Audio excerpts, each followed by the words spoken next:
Welcome to the Play It By Ear podcast.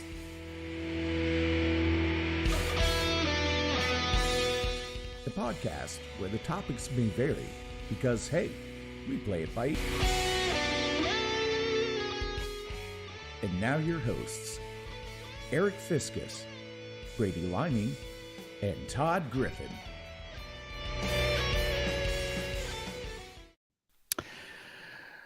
Episode 198 of the Play It By Ear podcast. Getting close.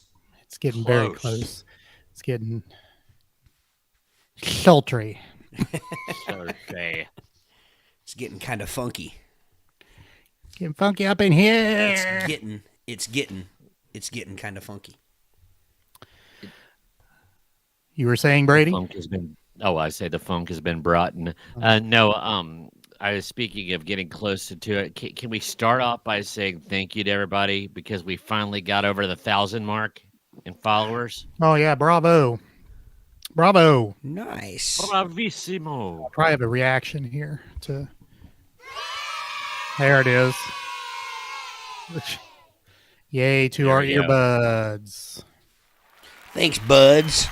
Yeah. And after 18 years of being in an 80s cover band, whenever I hit the key that had the fake applause, I am the only one that thought it was funny. in watching our friend SJ get uncomfortable, wondering why the applause was coming through his monitor. Number of reactions, though.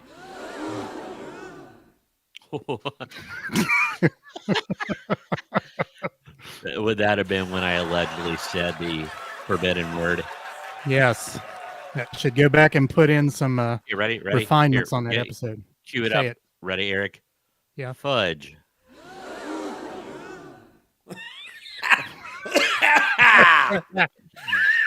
got an old man cough out of Todd. Must have been good. That's about all you get these days out of me. All right, who's in the room? We got Savannah. Hello. We've got Richard. Richard. We've got Mrs. Davis Griffin. Ms. to you. Ms. Davis Griffin. All right. Anybody else? Miss Griffin, it'd be nasty. Who day indeed, Richard? Yes. Today. I'm fully on the Flacco wagon. The Flacco Wacko. The flack wagon. The Flack Wagon. Yes. Nice. Or as Good PJ way. calls him, Joe Freeze.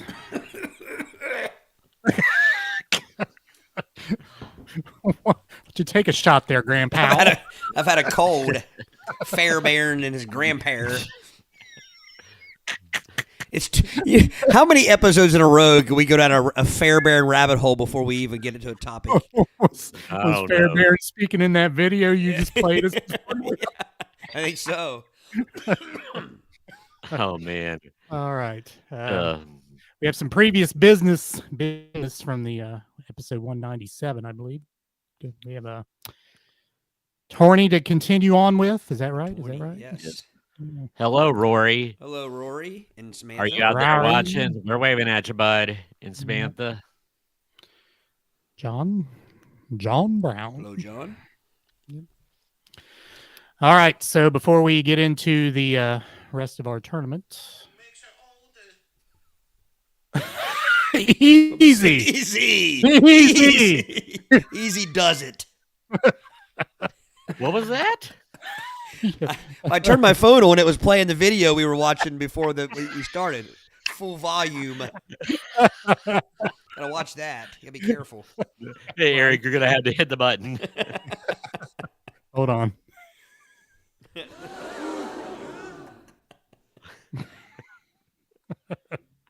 Pluck your magic twanger. All right.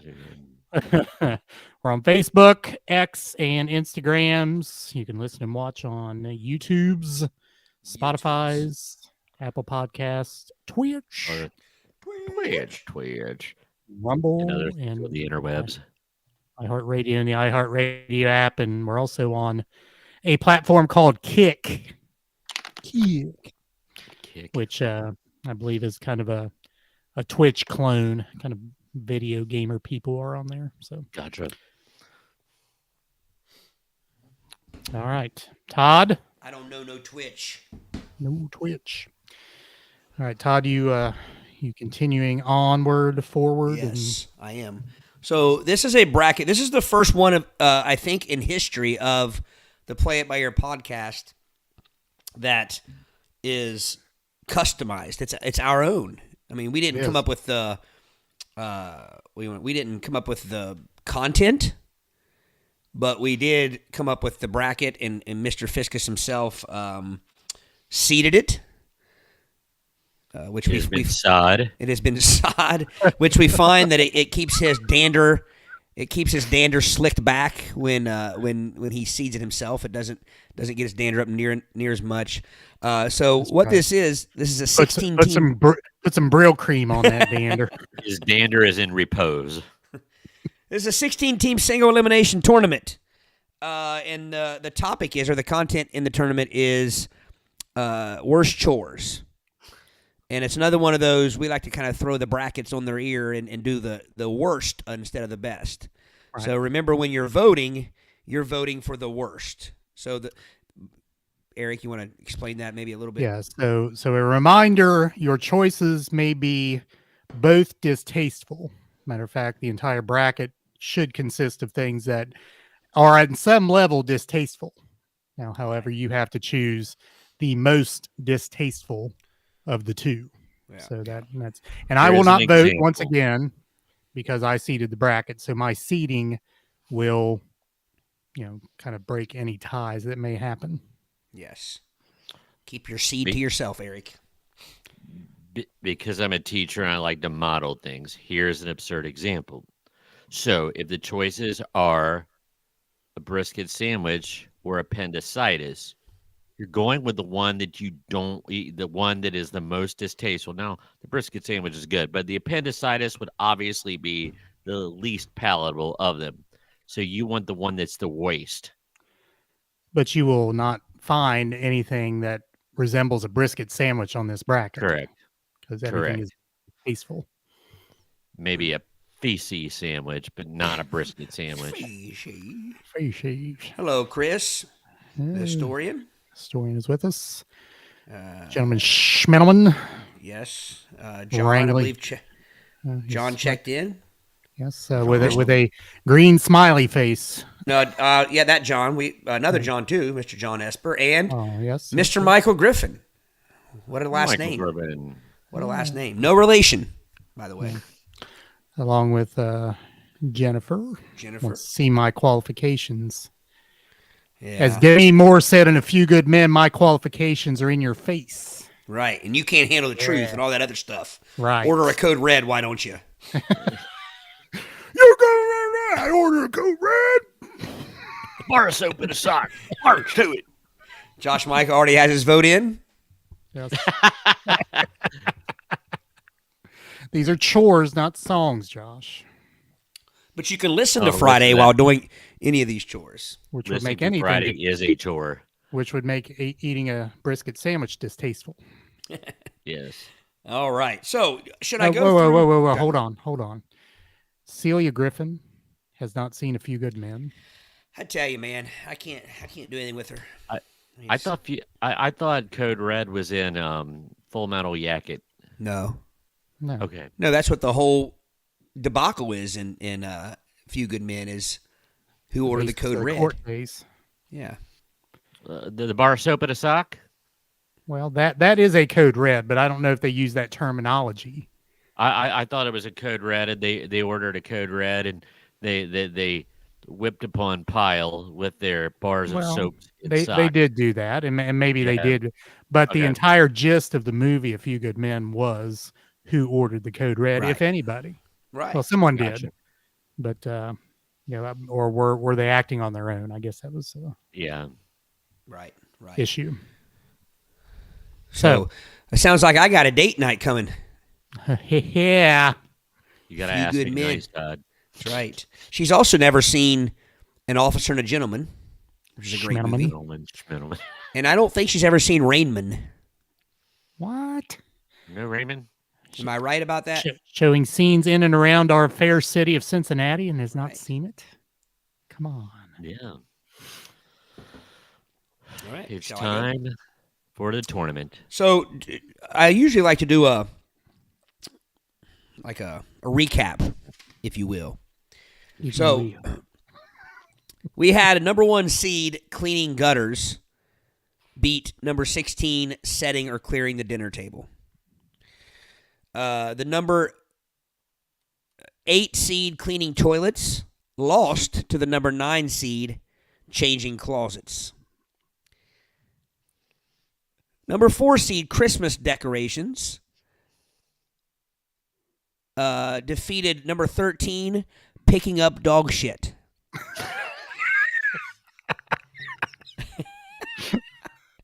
And number 12 hand washing dishes with the upset. That was a 12 seed over the 5 over the 5 seed raking leaves. Yeah. Raking leaves is an activity. So, to the historian, Raking leaves. Picking up dog shit is a pastime activity. So the answer to that question to the historian, no, I have not watched Willy Wonka and his Chocolate Factory. Eric, you got to see Willy's Wonka. I refuse to see Willy's Wonka. Willy and his Wonka and his Chocolate Factory.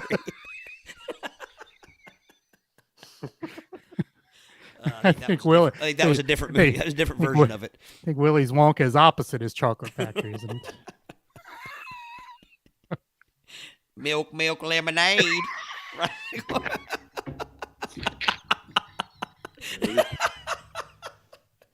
Is Eric broken? Yes. Mark it down. 12 minutes and 42 seconds in.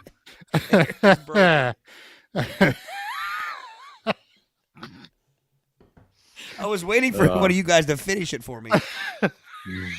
Around the corner. Toasty dough. Howdy, partner. All right. On the other side of the bracket, we have the number 2 seed shoveling snow defeated number 15 mowing the lawn. Number 10 seed putting in AC unit with an upset over the 7 seed cleaning the grill. The number 3 seed pulling weeds defeated number 14 folding laundry. And number 6 seed cleaning shower beat the number 11 seed dusting. All right, so are we ready for our round 2? Yeah. Electric Boogaloo. Cleaning gutters versus changing closets. Yeah. I still stand by it. For those of you who are not with us last week, I'm up on a ladder. I'm scooping out fetid, rancid leaves. I'm tossing them asunder to the ground because I can't put them in the garbage can because Rumpke doesn't take too much bio waste. And then they have to sit there and bake in the sun so they could dry out. And then I could take them to be disposed of. Now It's hold not on. fun. Hold on. Rumpke, how does Rumpke know if you put them in a bag? They don't know what's in there. Because if it's the day the inspector arrives and checks Inspector? your can, What? oh, it happens. Nobody no want to such come and thing. inspect They your know. can. No such thing. It's The like the Rumpke dance is your chance to do the Rumpke. it's like the phone cops in WKRP. They don't exist. Well, let me tell you, I bet they will because wet leaves are heavy and they have a smell. And an experienced garbage man has an olfactory dial-in.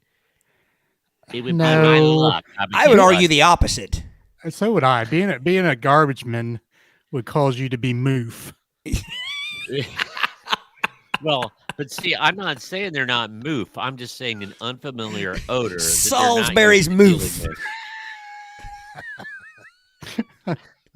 I think that was on Broadway a couple of years Is he the one ago. that taught, is he the one that taught you guys that? We didn't have him. You Oh, told okay. us that story. Yeah. Oh, you did. yeah, yeah.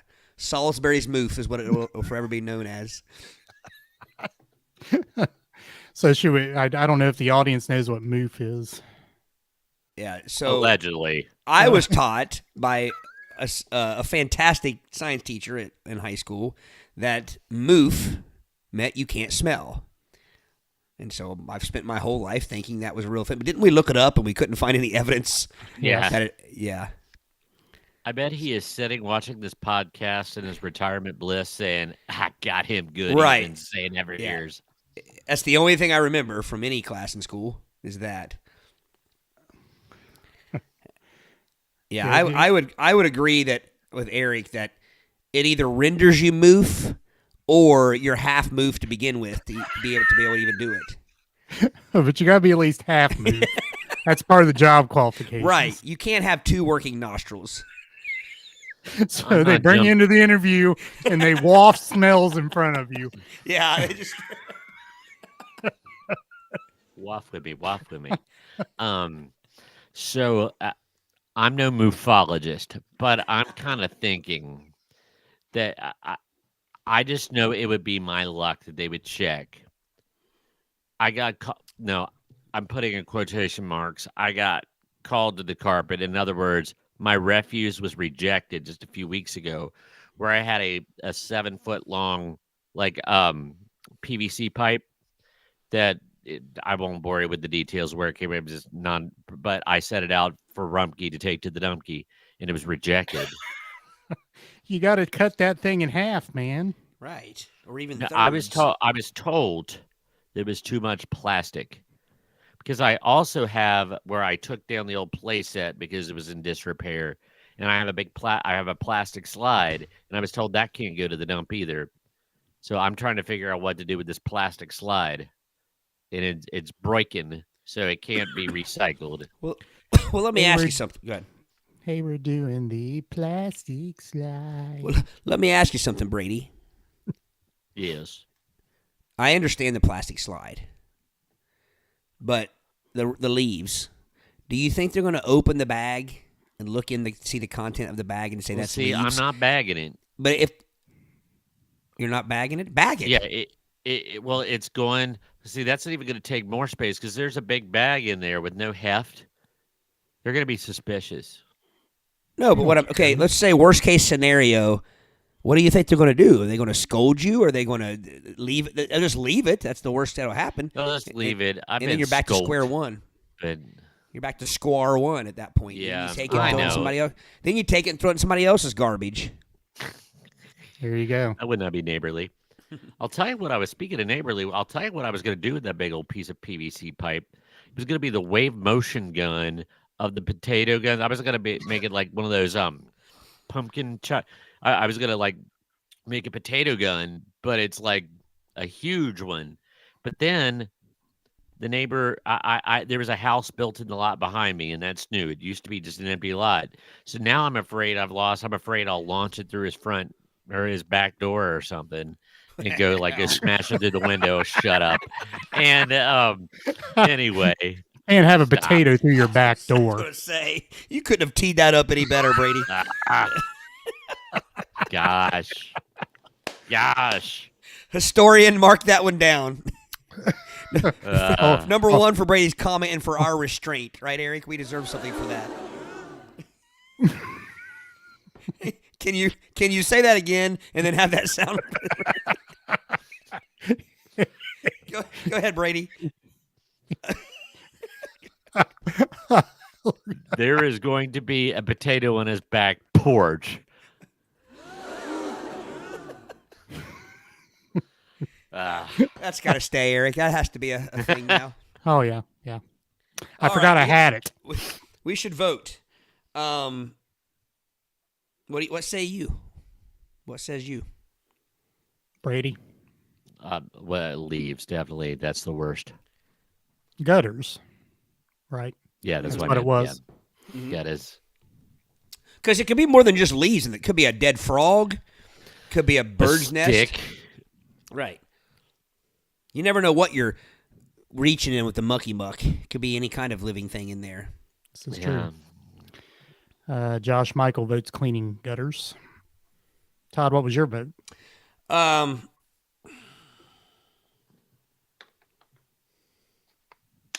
I think I'm going to vote for the upset here, changing closets. Let me remind our listeners that this isn't like just cleaning your closet or straightening up your closet. This is changing it. So from like winter to summer, that type of thing. Now, I also want to remind the audience that these were seeded largely based upon the possibility of getting critically injured doing the said chore. True. That's why cleaning the gutters was so highly seeded. Right. If you want to know the seeds, it's the cleaning gutters was a 1 seed and changing closets was a 9 seed. Yeah. And I'm going to be honest with you. Getting up on the ladder, yeah, safety figures into a little bit of it, but it's just it's a multifaceted job, and I really detest it. Now that I have gutter guards, it's easier. They just blow right off. But oh, there we go. No, I was moving it. That being said, it's still gutters all day for me. All right. Looks like Todd, you're the only one that voted closets. I know. We've gotten so far as gutters. Gutters. Savannah votes gutters. Your wifey votes gutters. All right. Gutters. Any other votes? Yeah, it looks like gutters. Gutters. Gutters. All right. Next matchup. We have the 4 seed Christmas decorations. Now, what do we decide on this? Is this putting them away or bringing them out? Any type of Christmas hanging lights? I think it's the whole exercise, really. The whole kit and caboodle. A number 4 seed Christmas decorations versus number 12 seed hand washing dishes.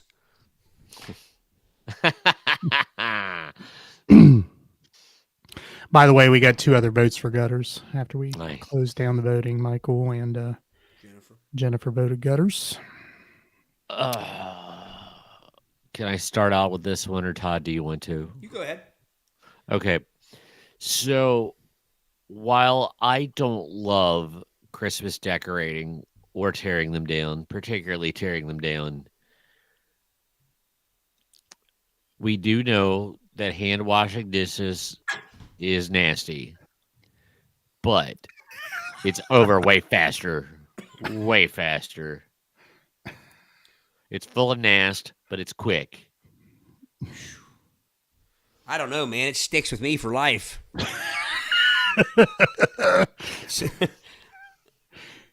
All right, so I got to interject this because I guess I've already voted again due to my seating, but my wife will like put the wet cat food bowl in the sink, and that nasty wet cat food dries out. It's no better dry than it is wet, is it? Oh, awful. Just awful. So what's worse, wet cat food or dry cat food that was once wet cat food? I don't know. At least when it's dried out, you can't smell it. I mean, that's the only redeeming factor to all of it. But just an awful stench. Isn't it like horse meat or something? Or not anymore. Sometimes also it'll dry out. It'll dry out and then get wet again. Oh yeah. Twice wetted cat food. Kind of like a twice baked potato, but twice wetted cat food. Only made worse by thrice wetted cat food. I said the word thrice last week to my class, and they looked at me like, "What is that?" And then I had to explain it. And I did this. I went once, twice, and then I just started speaking normally, just to amuse myself. Of course. That particular reference is what, 40 years beyond their lifespan? Oh, yeah. It's almost beyond mine. All right. Nice. The story with a nice shameless plug there. We'll take that. A podcast or this podcast? You didn't say that. But I'm guessing that's a vote for decorations. Jennifer votes decorations. Samantha votes decorations. I'm voting decorations. I'm voting dishes. All right, so here's my counter argument. I'm not going to change any minds here. First off, I gotta throw back real quick to we were giving Celia crap about not seeing some of those movies, and her retort to that didn't make it any better. In fact, it made it worse. Celia, she said that we have a friend who was in Rain Man. Well, that even more so should mean that she should watch it. Would you guys agree? I'd absolutely agree. Yeah.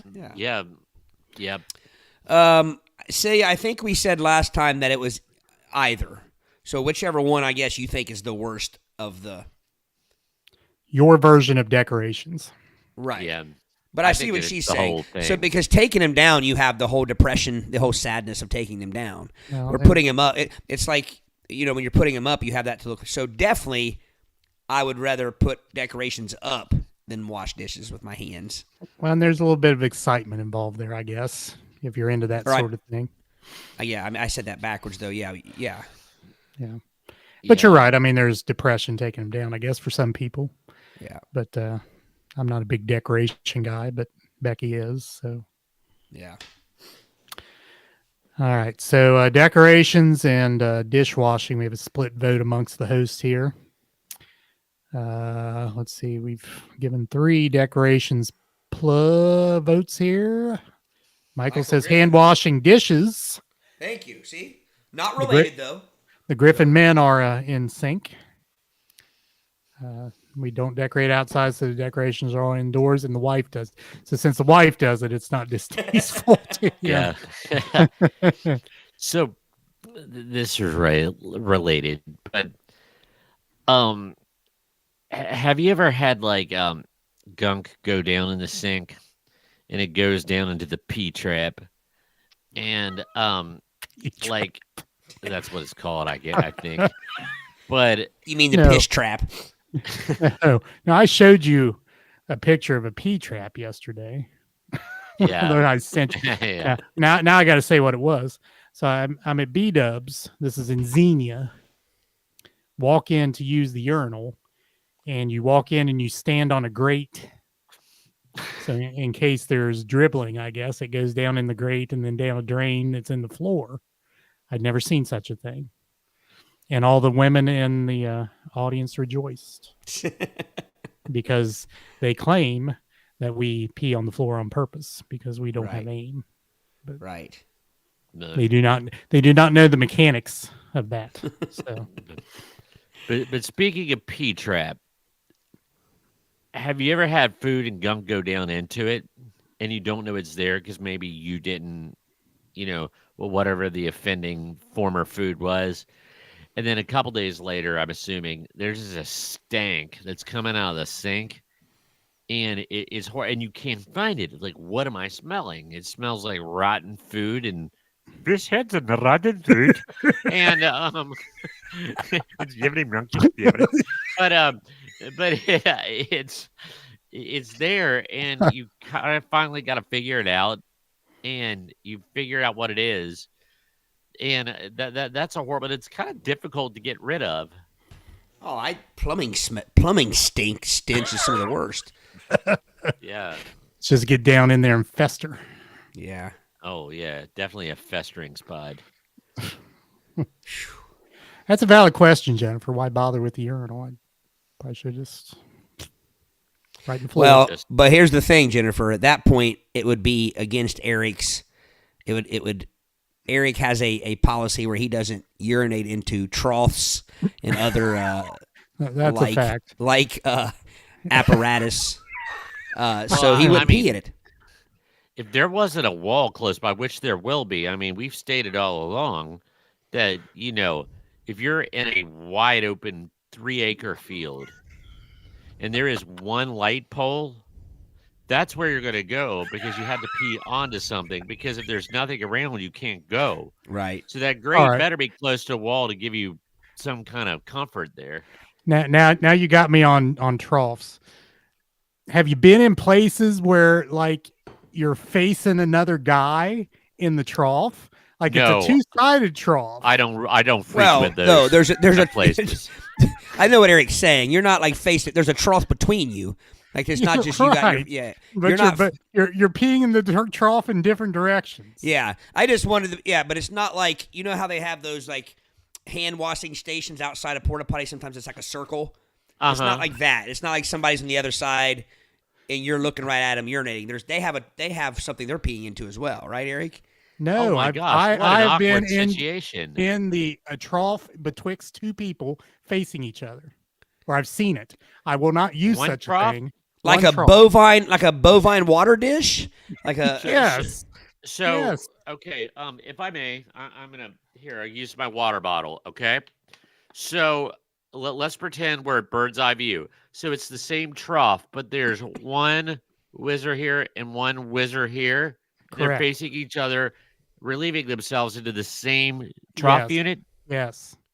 So That's if you illegal. It's got to be. if you get something goes awry, you're urinating on the other person. right. But When at it that goes point, awry, it ends up in their eye. at that point, you will see men with the best self control and aim you've ever seen in your life. well, what do you even do? You can't look at the wall straight ahead. You can't look down because you might read their accidentally- T-shirt. They might think you might be checking out. There's no winners in this. You read their T-shirt. Yeah. You just stare them right in the Adam's apple. That's what you do. No eyes, no lower than the Adam's apple. Oh, you stare him in the eyes and assert dominance. Usually, you look at him in the eye and say, "You like that, boy?" Boy. Mhm. Oh, When you go quit playing around with that boy? That's how a man pees. Peace. please. I can't wrap my head around this. 'Cause, That's like, how a man seriously. tinkles. Sorry. I don't mind a I trough. can't- I've never yeah. used that type of trough though, where I'm facing someone while peeing. Huh. I've never done that. I'm not using any trough. I think it's that way in Wrigley Field. I but think what that's do why you- I saw it. What do you have against just a regular? A trough is no different than a urinal at that Oh, point. yeah, I mean, it if is. you're Sorry, Th- it is. Because a urinal, there's a back attached to the wall. A Right. trough, I think it's lower and splashier. there are some urinals that are very splashy. Oh, Yeah. there are several. Especially, I don't like the ones that go all the way to the ground. The They need to full be length wall raised ones. up off. I don't know. There's a certain height.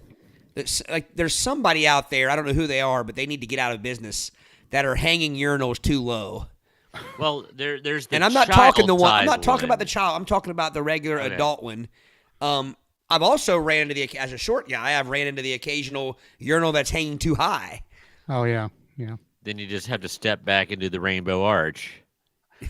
I mean I know one in particular. I mean I'm 6'2", so I mean I'm not Yeah. short, but I had to get up on my tiptoes. Right. Really? Yeah, really. Wow. I mean, you got to like, at that point. The biggest danger is you can't let yourself rest on top of it. Look like Might get a whoosh. right. Yeah, look like Cookie Monster peeking out of his garbage can.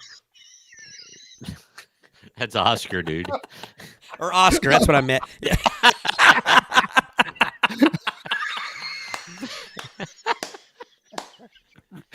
You know what? Don't you? In my world, Cookie Monster lives in a garbage can too, Yeah. because he's not afraid of the garbage man like you are, Brady. Yeah. Yeah, it's true. I can just see the quote. That's Cookie Monster, dude. Unquote. Brady Liming 2025. I want that on my gravestone. I'm just happy. I think that Eric got the visual at least before Brady corrected me. Rightfully so. I think Eric got the visual at least. I did. Well, do you know what the sad part is? Is because I've seen enough Sesame Street that, you know, I think I just kind of like snapped. Oh, wait a minute, that's blue, not green. That doesn't fit. That's what it was. They're both furry critters, but I'm thinking of color. And Cookie Right. Monster is blue. One eats cookies and one eats everything. Now the yeah. image in my mind was a green monster, so it was, Right. it was Oscar. Yeah. But Yeah, I met Yeah. Oscar. I screwed that joke up. Fix the joke, baby. Fix the joke. This is edited. that it's Welcome, Karen. Hello, Yes, Karen. it is all about the timing. Yeah, we have Karen, some comments here. you've been with us long enough. Whenever you punch in, you should never be surprised by what's, No. I have a Larry Bird trivia here. Okay, James. yes. I may. Richard, explain this to me here. I will go anywhere where someone's not. Okay. I superimposed a not in there. I will not go anywhere where someone's not. I'm like, that's a whole different hang that up. I can't go unless somebody's watching me. That's Uh-oh. No more urination talk, Mom's I guess growing up going to you spending your weekends as a ute at dirt track speedways all over Ohio and Kentucky, beggars couldn't be choosers. I mean, a lot of times it would just be just a block wall you were peeing on, and it went down into the. I remember places where like the trough was at the bottom. You weren't even supposed to go in it. You're supposed to hit the block wall and it just runs down into the trough. Fresh coat of paint on there to make it slick. It just drips right down. Some submarine paint, that's slick. But I Annie's is known for their trough. The fireplace, right? The fireplace, yeah. Yeah. Never had any problems going there. But so, Eric, what do you do if there's a trough and you really have to go? I will go find a wall somewhere. I will or get a toilet, I guess. A toilet, yes. Yeah. Toilet is my go-to in such situations. And I will wait for said stall to come open, and I will just suffer. But now, are you guys round toilet-shaped fans or oval? Oval. Round toilets, that is a no. As a matter of fact, when I was building my house, I asked the builder, I said, these round toilets, they're round toilets, we got to do something about that. No. My body does not fit well on a round toilet. I don't know. I can't imagine people like preferring a round toilet. In a golf tee. It's just like that's. But my in-laws live in Illinois. I've not seen an oval toilet in Illinois. It must just be a round toilet place. Is it an EPA thing, like a state standards thing? I don't. Could be. Do you remember, because it seems like the oval, the almond-shaped toilets, it seems like there's two different sizes of them. I seem to remember some back in the day. Those things seemed like they were like 4 foot deep, like with how wide. You know what I mean? It's almost like a tub. Right. It's like the Cincinnati Reds logo. Yeah. But then some of them, I think I prefer the ones that are a little shorter, but not round. Yes. You know what I mean? Just slightly ovaled. Yeah. Yeah. What about the height of it? You like the taller sitting ones or Eric, you're a tall guy. You probably like the ones that are a little taller. Yeah. Yeah. I don't want my knees up around my chest when I'm sitting on the throne. I mean, this is a throwback to when I blew up my knee in summer between my 8th grade and 9th grade year and had that straight cast on. You prayed for a taller one because I had to fall straight back onto it. And, if it was a long fall, that would get scary. Yeah. What about I think we've had this conversation before. Do you remember the old, and if you still have one, I'm not knocking them. It's your throne. You use whatever you like, but remember the padded toilet seats? Yeah. Yeah. That was a fancy schmancy early 80s thing.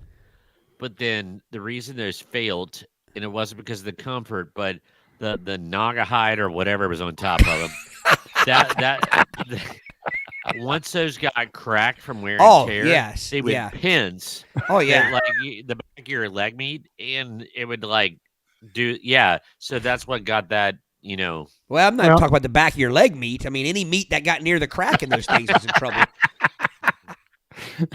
Well, now, before they even got too worn, I mean, they would stick to your butt and your thighs when you stood up.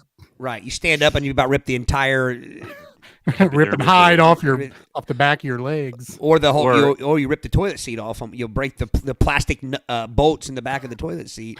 But I had a relative. Go ahead. Sorry. I was going to say all you have to do when they get the cracks is duct tape them, and they last for a little while longer. It's I had a relative that had one, and it was really the only person I think I knew that had one. But when you had to use it, you would set it was like those airbags that stuntmen fell into. It'd go Yeah.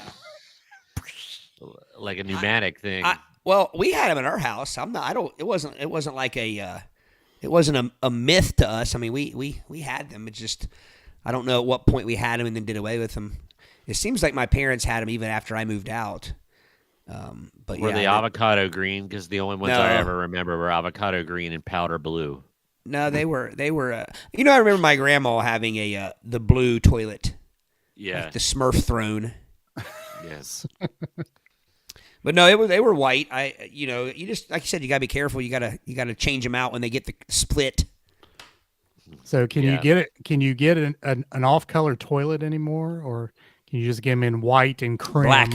You can get black I'm toilets. sure right beside like the Ark of the Covenant, someplace in that storage place at the end of the movie of Raiders of the Lost Ark, there's probably an avocado toilet and a coral pink toilet and a powder blue one. I bet they're back there. Yeah, like I said, I know you can still get black because I considered putting black in the house here when we built it.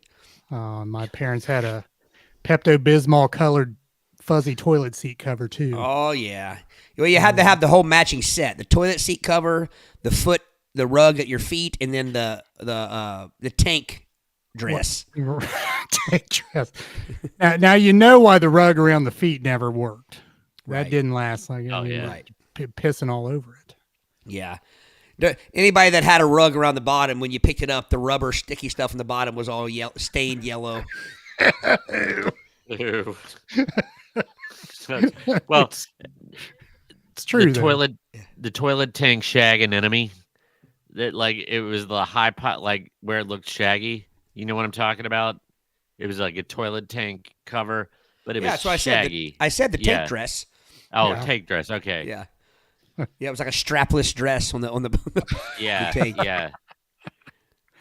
Yeah, whose Oh. idea was that? So let's put cloth or like a, Leftover shag carpet, basically. well, any type of material. Why would you put any type of material around a toilet? No idea. Aesthetics. Because here's the thing: when it comes to a toilet, any part of the toilet, you want stuff to glance off of it. You don't want stuff to settle Seep in. into it. Yeah. It's like a toilet toupee, is what it is. Oh yeah, yeah. And How then did we get here? Meanwhile, you're sitting there, and after a couple years of that thing, it smells like a meth lab around you there. While it's nobody's fault. Then came the push from the wives for the husbands to sit down while they did their number ones. That's really why the rug went away. True. That was it. By the way, if you still have that stuff, we're not knocking you. I know some No. people do. Yeah. No. It's just part of the fun. Fair game in this podcast. Everybody gets made fun of. Right. And I'm like Brady. How did we get here? I'm not even sure. Well, I think I said P-trap, but I honestly, think that's you're how we pretty got sure, here. yes. Because we were talking about cleaning the drain. That's Yeah. what it was. That's exactly James. what it was. Yeah. That's true. I carpet the entire bathroom. Dude. Where do we stand? Well, first of all, historian. Surprised that the doorless stalls at Sardinia Elementary didn't have troughs too. That is, Oh, I mean, didn't even have those at Russellville, which was a much older building. But then he asked where we stand on the squatty potty. Russellville had the bench directly facing the doorless stalls. Right. Yeah. The equivalent of the trough where you stand and face each other, so someone can Yeah. sit there and admire you while you're doing your business. I wouldn't say admire. I would say it would be pester. And you'd have those kids that were just trying to get out of class, so they're conversing with anybody. All right, Todd. Again, how do we get here? Oh, Where sorry. are we? We're voting number 4 seed Christmas decorations versus number 12 seed hand washing dishes. I think we got 2 hand washing dishes votes, and then the rest were decorations. So I think Yeah. so. So I'm going to put Christmas on there. Yep. All right, moving over to the other side of the bracket, we have shoveling snow, What seed? 2 seed. Okay. Because of the And- risk of heart attack. Right. Yeah. Yeah. Eric, I could have almost argued that going by your what you said about the seating based on how dangerous, I would almost say that I could swap clean gutters and shoveling snow. Possibly. I mean, I struggle with some of these things. I Oh mean, yeah. Sorry, my screen froze. There we are. Anyway, so we have shoveling snow versus the 10 seed putting in an AC unit. Didn't we also say putting in or taking out Yes. an AC unit? Yeah. Yes. And it's not that it's necessarily a big job. The unit is just unwieldy. It's not a That's what she one-person job. That's what, right. Yeah. Right. And I mean, you'll cut yourself, you'll hurt yourself, you'll Right. smash your hands in the window frame. The If door you don't get that game. window shut in time, the unit falls out of the window and onto the unsuspecting patrons below. Yeah. Ooh. So And way to people go will out. steal it. I had an air conditioner stolen from me one time Really? Where at? in the metropolis of Sardinia. Stolen. Ah, Had Which my, house? had my window unit stolen and my fishing stuff and gas cans out of my building, Which house? the Graham Street house. oh, really? Yeah. That's even. I would have expected it the other one and not that. Nah, yeah, it was the Graham Street house. It was the window, and it was a brand new window unit too. I'm pretty sure I just put it out there because I had my business out there. It was in my office window. They, yeah, Did they ever get the perps? bastards. No, no. So Bastards. if you're listening out there, and you're the one that stole my window unit, my fishing poles, and my gas cans, I hope you cops had are high. still I coming hope for you you. got overheated, and I hope you caught nothing but carp. That's what we right? gotta say. That's right. May you get the gonorrhea. Fairbairn and his gonorrhea. Let me rephrase that. I'm not saying I don't want to get sued by him. I'm not saying his gonorrhea. Someone's gonorrhea. Yeah, someone's gonorrhea. All right, what do we think, gentlemen? AC unit. I think I'm funny about anything happening to my hands. And I think I could, be smart enough to mitigate. So, in case you're wondering why snow shoveling is so dangerous, is in cold weather, your blood vessels contract, which restricts blood flow, which leads to a possible heart attack. And I think there are ways you could kind of mitigate that. I would be very conscious of it. But man, you're right. Like the thought of the windows or getting my hand caught like that. No. Funny about that. How do you mitigate that? Yeah. You warm up and stretch. You maybe have let's see. I'm trying to think. I am sure there is something, and I'm trying whether it wouldn't be caffeine. Yes, it would be. I think caffeine kind of causes, like when you have a migraine, caffeine can sometimes open up blood vessels and widen them. So just use your Google machine and see how you could lessen your risk. Take some aspirin. Yeah, there you Yeah, go. I'm not a doctor. Don't do that. Don't listen to us at all, folks. No. That is, put the disclaimer. I'm not a doctor. I have Only better play advice. one on TV. I have better advice. Don't shovel snow because there's more coming. That's a fact. that is fact. Yeah. Yes. Yep. All right. So what's the vote? Mine's shoveling snow. So split vote amongst the host. Yep. Let's see. We've got Miss Wilson. Welcome. Says shoveling snow. Hello, Miss Wilson. Savannah says snow. Wilson. April Flowers. April. These questions are hard because I don't do any of these tasks. Yes. Let's see. Then we had some other votes up here. Maybe not. Oh, yeah. Here we go. James, the matchup is between shoveling snow versus installing an AC unit or taking an AC unit out. We're talking a window unit. Yep. That's the matchup in this game, in this particular round. Jennifer says shoveling snow. Celia says snow. Samantha says AC unit. Yeah. I haven't Michael seen says snow. James or Miss Wilson pop up on my chat thing yet. They're in there Yeah. In like ragu. Is it ragu? It's in there. I What don't think is it's it? ragu. Or is it Prego. prego? Prego. Yeah, Prego. Prego. Get it? Because it's in there? That makes sense. Yes. All I can think of is 32 pennies in a ragu jar is all I got. That Warrant song. Bet he only Well, had 32 pennies in a ragu jar. I don't recall that one. Oh, It was prego. So what was ragu's tagline?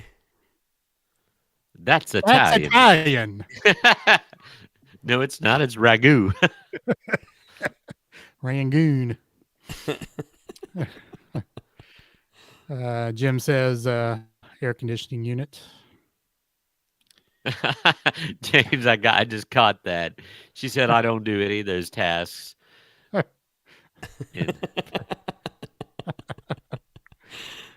I think snow probably won this. Definitely won this, actually. I just found a really cool website that we might use more often. It's called sloganlist.com. And the ragu, here they had That's Italian. Yep. They had Cook Like Mother. Simmered in Tradition. Ragu brings the Italian out in you. America's favorite pasta sauce brand. And my favorite, Ragu Electric Boogaloo. Well, that's Italian. Definitely the best of those taglines. Yeah. I don't mind Cook Yeah. Like Mother. Cook like a mother. It's not a mother, it's Cook Like Mother. What if my mother was from Ecuador? I mean, that after would be watching- a non sequitur. Yeah, and after watching the Ed Gein thing on Netflix, it's hard to when you hear somebody using the word mother, it's different after watching that is all I'll tell you guys. Mother. Tell your So- children not to walk my way. Celia got your Word. warrant reference, Bray. I knew if anybody got it, it would be Celia, your warrant reference. Yes. Miss Wilson's husband wears layers of clothes, including the farmer zip-up overalls, heating gloves, socks, and hat with ear flaps that keeps him toasty warm, and his veins and arteries non-constricted. Right. There we go. Did Snow win? Is it Snow it's won. close? I believe Snow so. won? Yeah. No one. Yeah. All right. Last matchup in this round. Number 3 seed Pulling Weeds versus the 6 seed Cleaning the Shower. Share. This is a rough matchup. This might be the toughest matchup of the 2 weeks. This might be the toughest because this is hitting home. Okay, because the weeds, unless you have one of those little rotating long, like one of those staffs, like a long thing, and it's got a little twisty thing to pop them out, but that's really fancy schmancy, and who has time to do that? Stabs. Yeah. Stabs. So It's like the killer dwarves. Eric, I challenge you. When you and April have to plan a PD, say our staffs will meet in the captain. STALVES stabs. Stabs. There's no L in it. Well, there isn't calves. Why is Yes, that? but hang on, because calf has an L in it. Staff doesn't. That's true. That is true. That is true. I'm only seeing one word in my head. It rhymes, so I'm just changing the.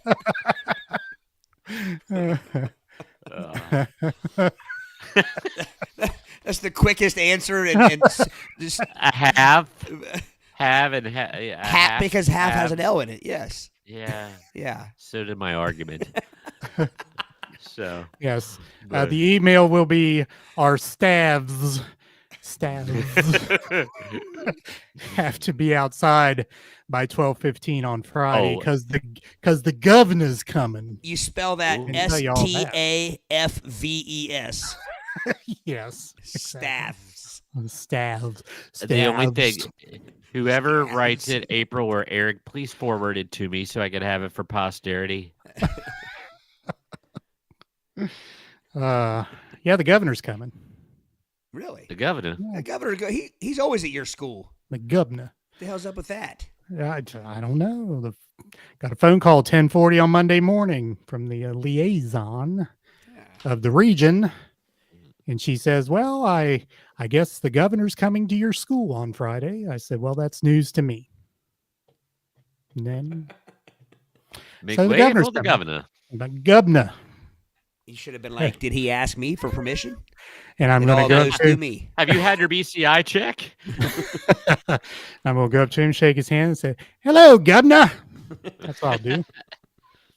He's probably never heard that one. Probably not. Hasn't he been to your school before? Yes. Man. I can think of a couple schools that don't want him around next couple days. That's a valid question, Karen. Why goose and geese, but not moose and meese? Why not fish and fish? Fish. Why not fish and fist? Harish and Harish. Harish and Hariges. Whoops, April. Sorry. That's true. We won't tell anybody. I Don't worry, April. We don't have that many listeners. I didn't say anything. All right.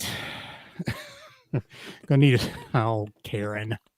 I mean, we'll put that up there. Come on, Karen. Don't pick on us short kings. Short kings. Nobody ever called me a short king when I was young and would have liked being called a short king. Damn it. Did we have a winner yet? I didn't vote yet. I'm voting cleaning shower. Yeah, if somebody has like I said, my daughter has long dark hair. And sometimes it looks like I was pulling a chinchilla out of the drain. But yeah, I think I'm gonna see what was it, cleaning the shower and okay. So leaning over to clean up weeds, I pulled a muscle leaning over picking up bags at the cornhole toss at the Halloween carnival that I volunteered at. So that leaning over thing, that's how I awkwardly twisted when I was catching a wayward, toss from a small child. So that it's kind of like hanging in my memory that pulling weeds would kind of be the same way. Carry on my way. Brady, you have to master the dig your foot under the bag and just flip it up and catch it in the air. That's how you pick up those bags when you get a certain age. Well, I was picking it up, but what happened was my muscle memory flashed back to my second baseman playing days. So when the toddler let loose this errant bag, I did the Brandon Phillips backhand move, and I did it too awkwardly and quickly without stretching, and that's how I did it. So, yeah, because in my mind I heard dun-dun-dun, dun-dun-dun, and all I heard was oh. Yeah, you went from Barry Larkin to barely walking now after that.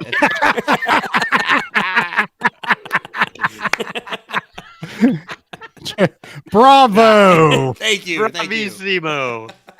Nice. Thank you. Well, Eric, what's that from? Bravo.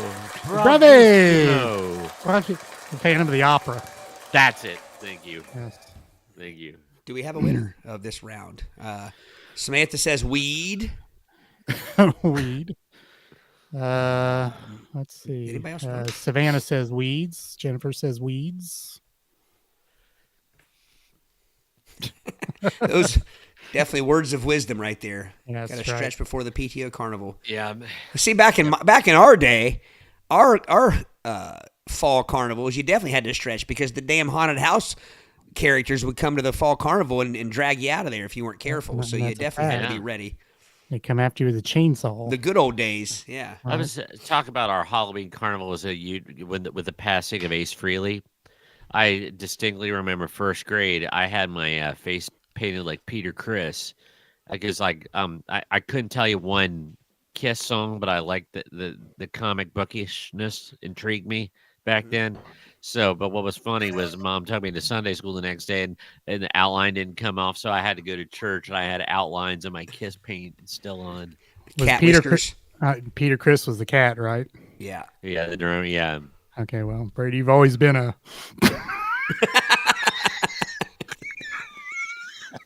Dressed up like a kitty cat. Boy.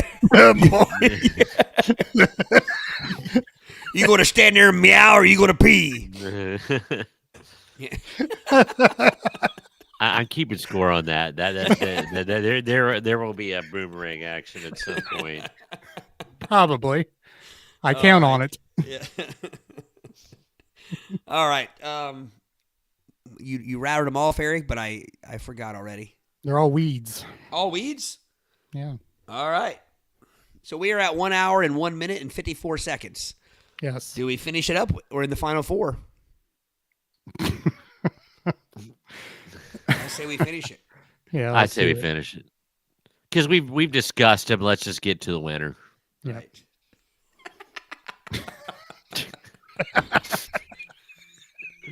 So there.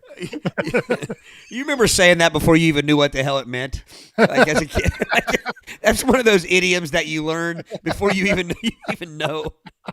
Yeah. Sorry, guys. We shouldn't do that to you. That was private. Yeah. The show behind the show. Yes. All right, guys. Available so we have for our Patreon subscribers. No, I'm kidding. the number. Where are we at here? Number 1 seed has survived to the final four. Cleaning gutters. It's taking on the number 4 seed. Christmas decorations. Either so putting them up, taking them seating's- down. seating's held. Yeah, on they that have one. held. Yeah, that this is a tough one.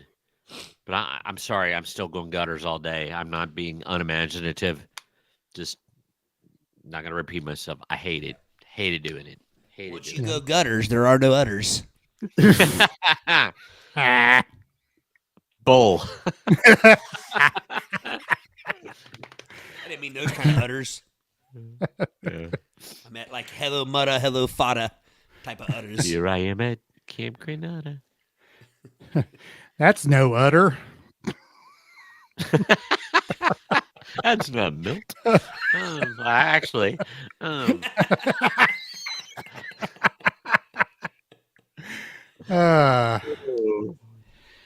That's right. What? See, I'm the gutter man. I've never cleaned the gutters here. I've cleaned gutters at our other houses, but it's probably about time to clean. We don't have any trees. That I helps was a gonna say lot. you don't need to clean gutters where Right. you are now, do you? yeah. Now Brady's in like a forest. Yeah. Yeah. It's only 2 trees, but boy, are they productive. All right, what'd you all vote? Gutters. Got us. Gutters. Gutters. That's our 3 votes so far. Michael says gutters. Savannah says gutters. Celia says gutters. Does seem dangerous and gross. Yeah. Chance of critical injury and or death. Gutters it is. Get us. We got 3 votes. I'm saying gutters. Seating should hold. Hold. Word. Miss Wilson says gutters. Oh. Hold. Hold. We need several to say not gutters. to Yeah. keep this moving. I and then plus if you add us 3, that it's almost anonymous. No, it is synonymous.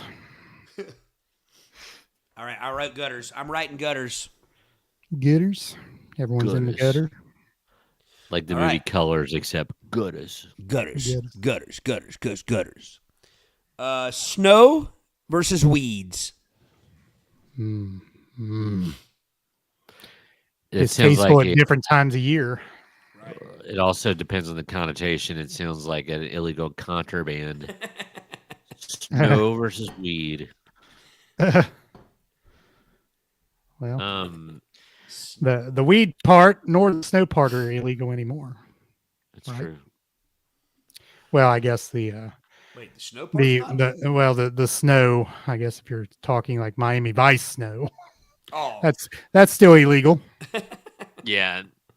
The flake, the toot, the Peruvian marching powder, the booger sugar. Okay, I'm gonna go snow. I don't love being cold. And both of them are going to be taxing on your back muscles, so that's kind of a given.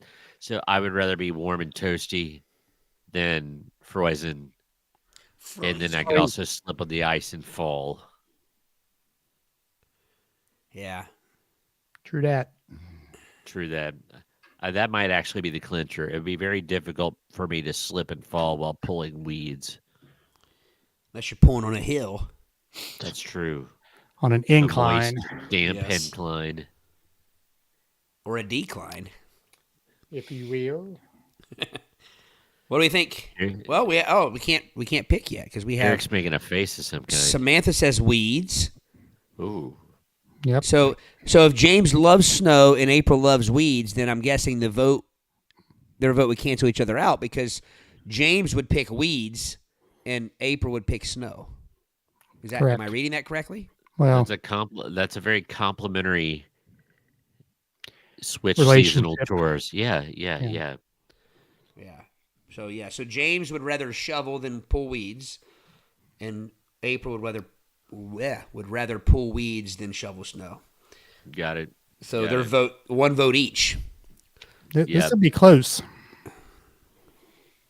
I said snow. Did I already say that? Yeah, I voted snow. Yeah. So snow might pull it out then. Pulling weeds. Michael says snow. Karen says snow because she hates the cold. Miss Wilson says snow. Savannah says snow. Samantha weeds. James weeds. Correct. We have two James weeds. Yes. But I think snow pulls it out. All right.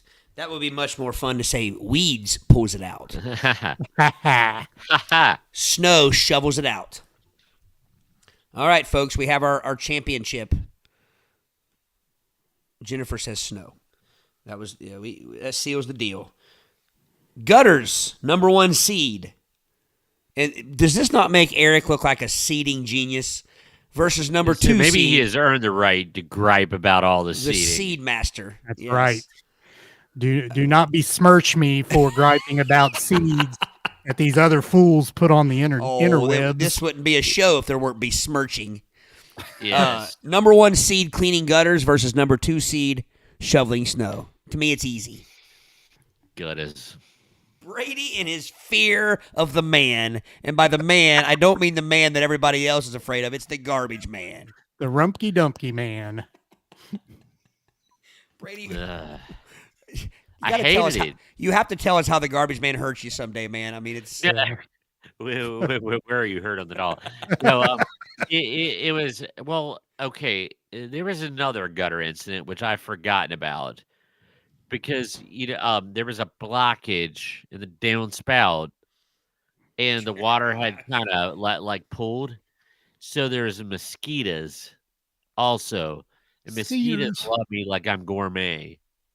So not only was I up on a ladder and throwing out fetid, rancid leaves, I was also getting dead. Brady dead. sounds. This is starting to sound fictional, Brady. Like there was a squirrel and a firecracker, and then a strong An wind asteroid came, and then broke off. And Once upon a time In the days of of old, your- the nights were bold. Miss Wilson says gutters. Gutters. God, It's probably a limerick in there somewhere. Hang on a minute here. The voting started early. I gotta. Well, not that I have to, but Eric has to scroll up. Yeah, right. Let me scroll up. this looks pretty divided. Not really. April says she wouldn't snows. mind shoveling snow if it were warm out. It would definitely Yeah. be easier if it were warm out. For at least if you just shovel slowly, you won't have much to shovel. Well, I think Karen started the voting on the final here. So Karen says snow because I've never cleaned a gutter. Karen, there's got to be a lot of debris that falls in your gutters around your house. There's several trees around, if I remember. Unless she has correctly. gutter gods. Could be. Or Dale does it. Could be that too. Dale does it. I like the Dale does it. Dale does it. That sounds like some sort of. It sounds like an advertisement. Yes. Dale does it. You get your gutters clean. Gotta get your porch cleaned off. Dale does it. Do it, Dale. Do it, Dale. Dale does it. Who does it? Dale does it.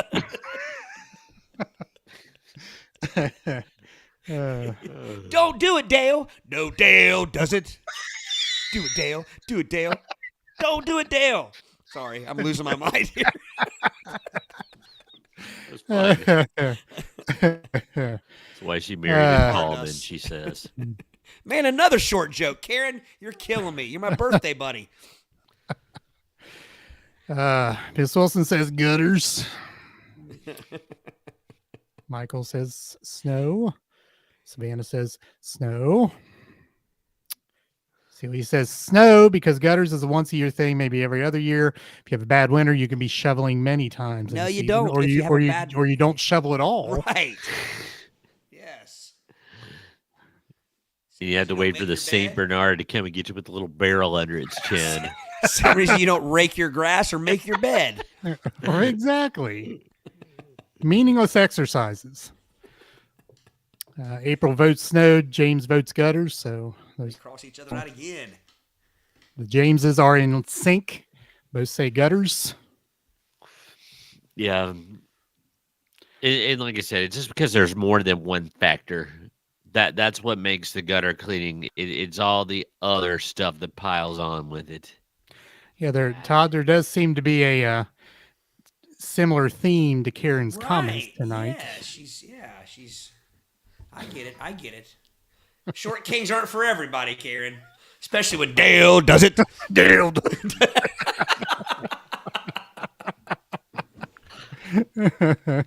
Oh my gosh. Every time I see Dale now. Karen, the next Vital Countdown show, you can expect to hear that in the microphone about 20 times. Right in the middle of a song. Dale does it. I'm dying. I just misread Karen's statement. I didn't see the M. I thought she said I midgeted myself. I'm like, what? I've never I heard didn't anybody see use the- that word as a verb before. That's why I was so confused. Keep but it PG-13, folks. I have been midgeted. Say. All right. oh my. Let's see. Ms. Wilson, if it were warm out, you'd be shoveling rain, so definitely harder. True that. Yeah. Right. All right. I'm thinking snow here. Yeah, wins the I whole think thing. that did win. I do want to say in Florida once, I saw a blacktop driveway and it had rained a lot, and I saw somebody with a giant squeegee squeegeeing their driveway, and I never ever seen that before or since. We want to talk about a useless exercise. There's got to be a point to it, but I just don't know what it is. I mean, don't know. The only place I've ever seen like a surface like that squeegeed is a tennis court, which makes sense. Yeah, I mean, you can't play tennis on and this was the puddles. days before pickleball caught on, so There- nobody was doing that in their driveway. There's nothing like a fresh squoged tennis court. Squozing. It's gross. Just quote. Squoging. Yes, Karen, please do not warn him. And Todd, when you do this, please make sure you're recording on your phone. Right. Will he be watching this episode? Yeah, he may get clued in before. But he won't know when. Right. Just throw it right in the middle of the show. Dale does it. Do it, Dale. Do it, Dale. No, you need to get silly to do that. Yeah, you do. Dale does it and shit. Do it, Dale. Do it. Okay, I got an answer to my dumb question. People squeegee their driveways primarily to either apply a seal coat or to remove water after pressure washing. This is part of the maintenance process for asphalt and concrete driveways. It helps preserve the surface. Yeah, I was going to say the only thing I can think of is with that is if it's going to get cold. I mean, you could be preventing cracks. But I mean, But in Florida, wouldn't in you Florida, be that was not in Florida. Yeah. squeegeeing your driveway literally every day because it's going to Oh, downpour like every day? Yeah. Well, here's another thing we didn't think about when it comes to the gutters versus the snow. Snow can be a nuisance for gutters as well. Oh yeah. Oh yeah. So therefore, snow trumps gutters. If you don't clean your gutters, you get that little ice shelf that could fall down and kill a man. Yeah. Where you have the Oh, yeah. stalactites. Or stalactites, are those the ones that hang down? Yeah. Yes, from The sharp, yep. the top. Sharp. Right? Yeah, the sharp. Sharp. The Bear sharp. Baron's got sharp The bicycles. So we have a winner? We have a winner. And the Ladies winner and is- gentlemen. Sorry. Go ahead. Eric. You go ahead. You're the seed master. You announce the winner. The winner is number 2 seed, snow shoveling. With the applause. It actually scared me.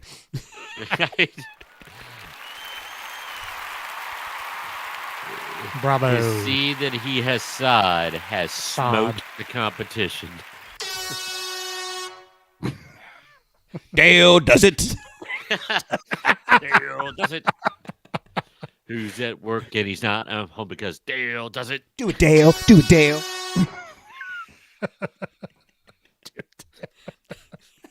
Who's that man shoveling all the snow? Dale does it. Dale does it. Dale does it.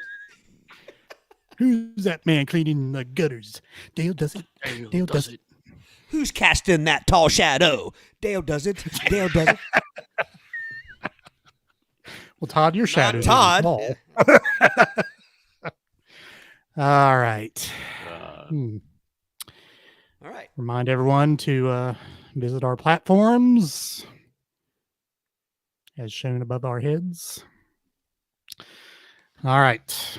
So moving on, I found a game that I believe we can all play, and we'll see how this works out. But so the game is called Change My Mind.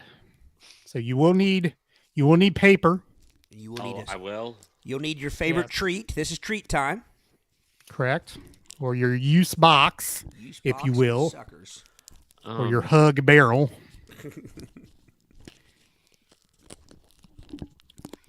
I knew it. He's got Yeah. it. Is paper required or can it be typed as a document? What? Oh, This is a fluid situation, so I'm Yes, thinking you're paper. probably going to need some paper. We'll okay, wait. gotcha. Let me go get it. You guys talk amongst yourselves. Yes, I'm trying we'll, to we'll undress fill the myself dead here. air. Man. How long's that sucker been stored? That's the problem. My son bought me a giant box of suckers, and the problem is getting them all eat fast enough where they don't. I got it. All right. It's No unsheathed. remnants of wax paper on there. No. Well, good. James.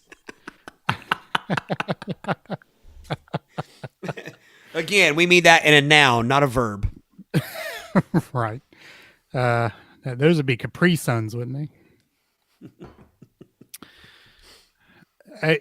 And we've said it before. Like Brady, how can he nurse a juice box that long? I mean, for me, it's like 2 gulps and it's gone. Yeah, I mean, well, look how small it is in his hands. I mean, so you know what he's working with there. I mean, they're tiny. They are. Do they have adult-sized juice boxes? I don't know. Maybe Sam sells those.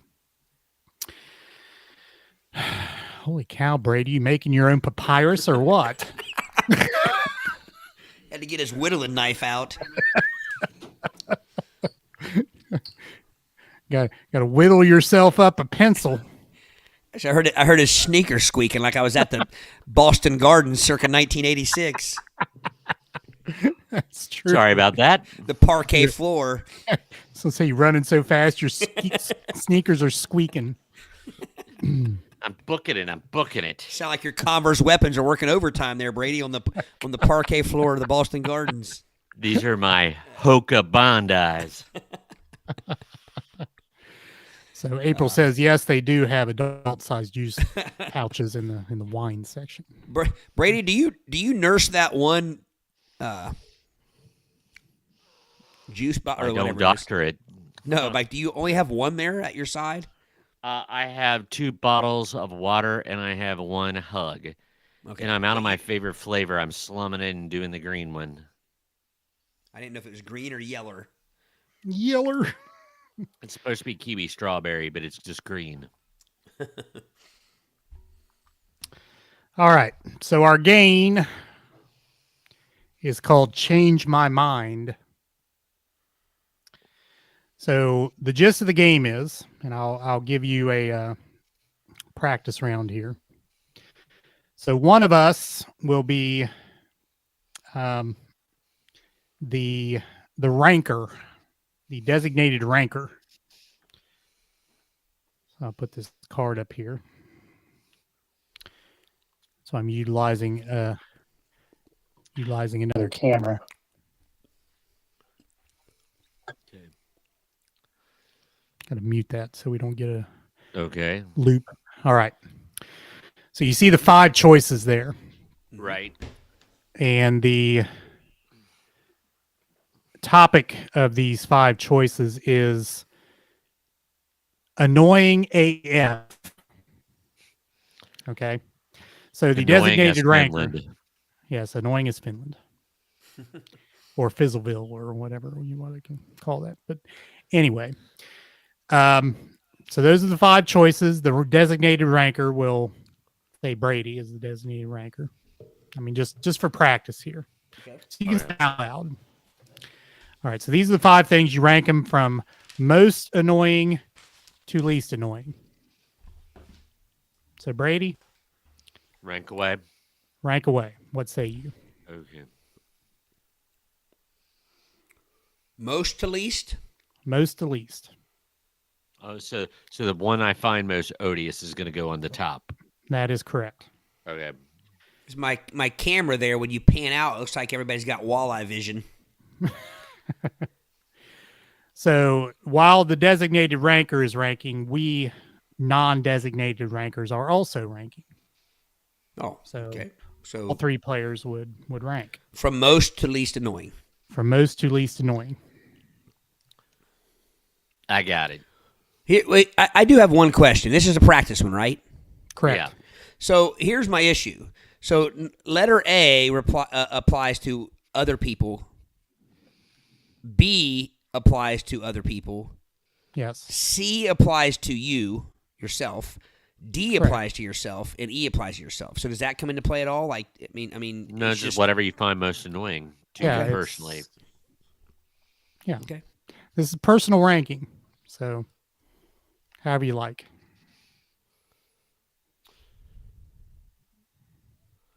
So, while you guys are ranking, I know I'm the ranker this round. So, do you guys get points? Like, how is this scorn? So just rank and we'll talk it through. Okay, And just let us know when you're done ranking. I'm done ranking. Yeah. Okay. Mine has been runk. Okay. So Brady, tell us your ranks. Do you want me to go backwards? like I'm doing the Casey Kasem countdown? No, you can just read them off most Okay. annoying to least. Okay, my most annoying is C, out of toilet paper. The next one is D, hiccups. The third one is no hot water. The fourth one is tailgating driver. And last is reply all in emails. Okay. They're all annoying, but they're ranked. All right. So I have a timer. Uh-huh. Each of us, non-ranking, non-designated rankers, get to argue with you to get you to change your order. And you have a period of time to do that. So, Todd? Well, real quick, before I can do that, I didn't write. I think we should write down what his rank was so we can. Wouldn't you agree? Because I have my rank here. Brady, what was yours again? Give me the letters. C, D, E, B, A. Sadiba. Sadiba. Okay. Sadiba. All right, I got you. Okay. Eric? So, Todd? Oh, me? You have 30 seconds. All right. So you picked D or C as your most annoying out of toilet paper. Yes. I think that depends on the scenario. I think that's very scenario based. If you're going number one, it's not a big deal. If you were going number two, you probably saw it before you went number two, so you could have used some daggone restraint and waited and gone somewhere where they didn't have toilet paper. I'm going to say that hiccups are the most annoying because you have no say in those. You can't choose when you get them. You can't choose where you get them. You have no say in that. Where the toilet paper thing, you kind of do have some say in. All right. So, Brady, my retort to you. Are you changing it now? If you change, don't tell us what you change. Change? You got change, mister? King. All right. So my take on this particular thing is you have hiccups ranked real high, but I mean, in the grand scheme of things, if you have a tailgating driver, I mean, now Brady, I should get a point for guessing that. Going down 275 and you're going 75 miles an hour and some guy's on your rear end and you can't go anywhere. And if you tap your brake, he may crash into you and you die. I mean, that's pretty annoying. None of these other things will put you in possibility of death. Well, all I'm saying is if I run out of toilet paper, it's not going to be a tailgater that's near my rear end. Yes, but Eric, take yours and give him the hiccups. Does it make it better or worse?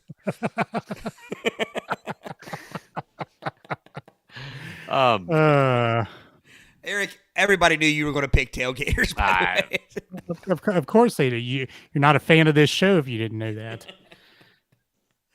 All right. I still stand by it because the walk of shame, having to get up from the commerce station and go on a quest, is an awkward walk. But the walk of shame only happens when you cause it to happen. You don't look before you sit down? Well, sometimes you don't have time to look before you sit down. Sometimes time and commerce waits for no man in some situations. So, like Miss Wilson said, use a Kleenex. But what if there's none in there? I have children. The house is littered with empty Kleenex boxes. I have children. That was very close to I discipline my children for that. I was going to say I thought of a certain person when you said that. Well, I think back in like episode 2, I told everybody, I'm not going to repeat it, but what you do if you're out of toilet paper. Oh, you can't do that. Like you just run across the road and dispense of the into the woods. See, you brought that up. See, of all people, brought that up the other day. That's great. My wife's bringing that up. Gary Troutman with us. Hey, Gary. Giving us, Hey, Gary. nuggets of wisdom. Right, If you have thank you. hiccups while tapping the brakes, it could make it worse and more abrupt. That is Oh. true. All right. My argument is this: hiccups makes every one of those other things worse.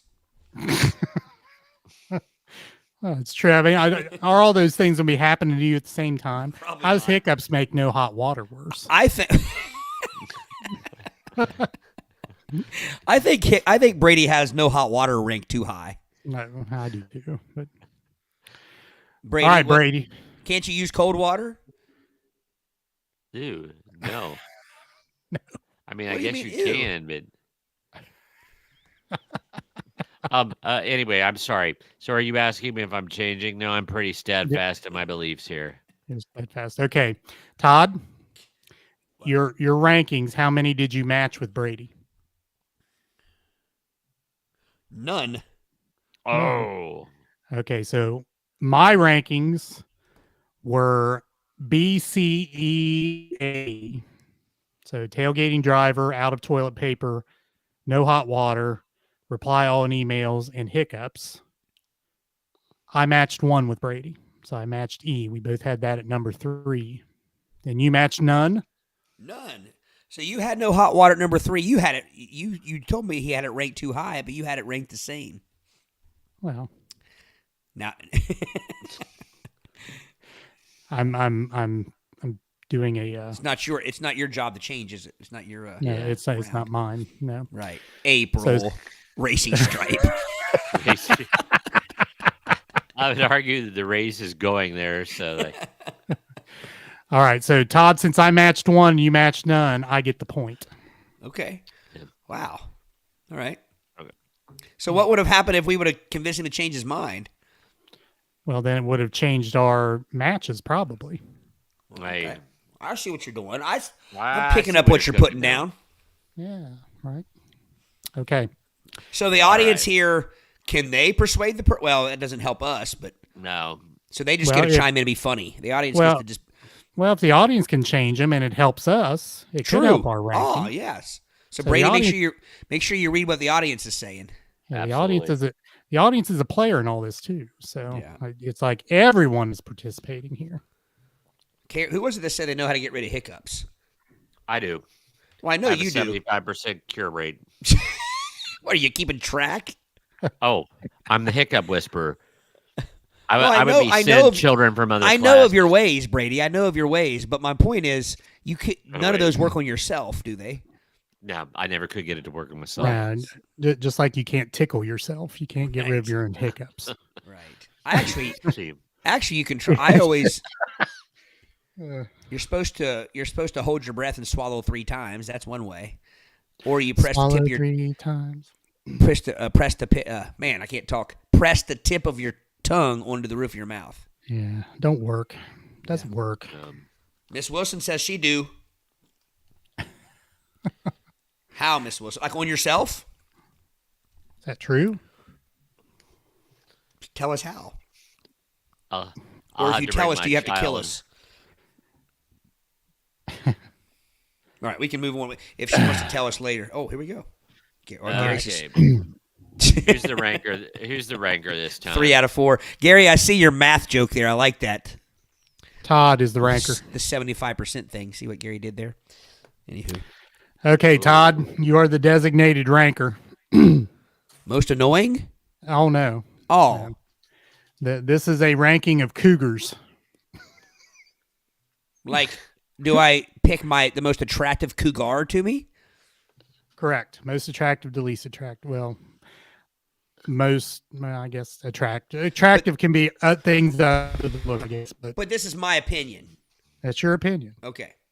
Most to least. All right. Most to least. All right, here we go. Now, is this okay? I do have a question here. I'm going to sound terrible in front of everybody here, especially the ladies. But do we mean like in their heyday? Like when I say that, I mean like when they were the most popular? You know what I'm saying? Like when they like. Well, I believe, and I could be wrong here, but I believe these are termed as cougars because they married younger men. So What? that's why Right. they're in the list. But so I guess you can determine when they married said younger men, that's kind of the way they were, and I guess you can base your opinion on that. I haven't seen anything out of Janet Jackson since the Super Bowl. I mean, and you saw quite a bit there. But James, look at James, gentlemen. That's how you do it. Yeah. Let me try it now, James. Either is Celia, James. Eric, is Becky on the list? No, Becky is not on this list. What kind of list is this? Oh my gosh. Screw this list, guys. Okay. Dale does it. All right, here we go. Okay, most to least. Here we go. Doing it now. Okay. All right. So I guess I should have read off these things for the benefit of our audio listeners. Yes. So A is Demi Moore, B, Mariah Carey, C, Janet Jackson, D, Cameron Diaz, and E, Elizabeth Hurley.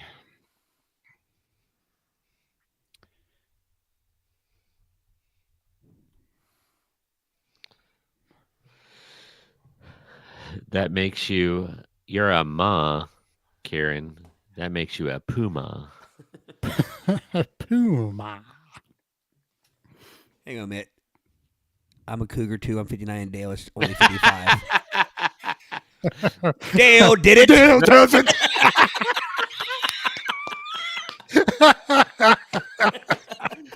Oh, gosh. She beat us to it. Oh, man. Oh. This has to go instant classic just for that line only. Oh, yeah. I'm done. I have my ranks.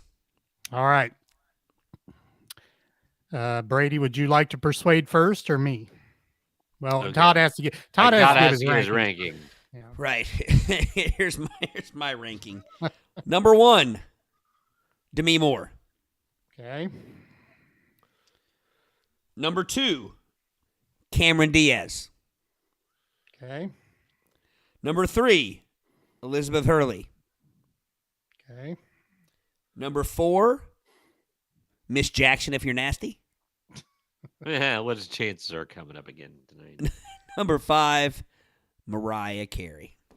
Mariah's Carey. I would absolutely love to persuade Todd here. Go right ahead. Demi Moore is an attractive lady, and always, but man, Elizabeth Hurley is always look good, and she just gets more attractive the older she gets, and the accent. Yeah, I am totally team Elizabeth Hurley. And I think Elizabeth Hurley is relatively. Yeah, sorry, I'm just sorry. Accent and just all day. Still, they're all beautiful, but yeah, not only do you get to look at her, but you get to listen to her dulcet British tones also.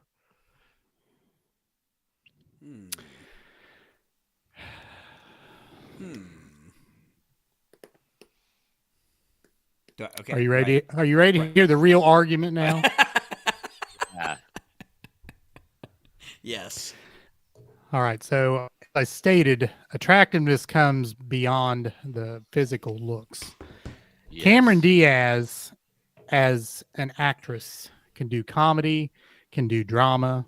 Plus, she's very attractive, physically speaking. Demi Moore basically pretty much straight down the line, dramatic. It's just very. How do I? There's no softness. There's no demure in Demi Moore. She's very, stern and. Apparently, you never saw G.I. Jane. I'm joking. My point made. Thank you very much. Yeah. So to me, there has to be the entire body of work, so to speak, to be taken into account. So that's why I would say Cameron Diaz should be your number one. As far as Janet Jackson, I would put her a little higher as well due to the musical ability and the actor. I mean, she started her career out basically as an actress. She was on Good Times. Good times. Anytime you with me, baby.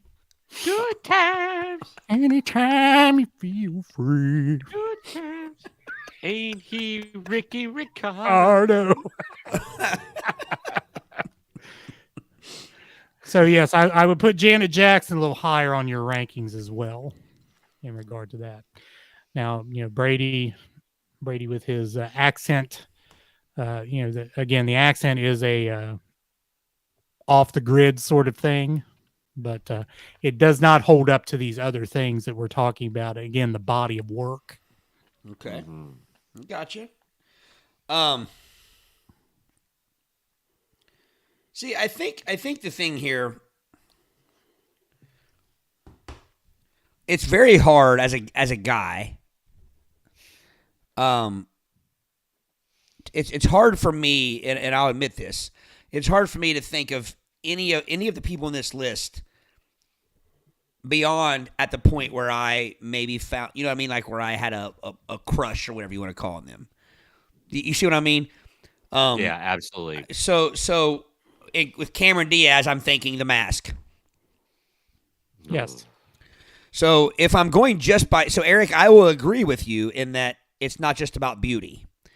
Because if I were doing it just on beauty, since I have Cameron Diaz and The Mask in my head, that would have been my number one. Yeah. Which would match what you said, right? Cameron Diaz and Something About Mary as well. That right.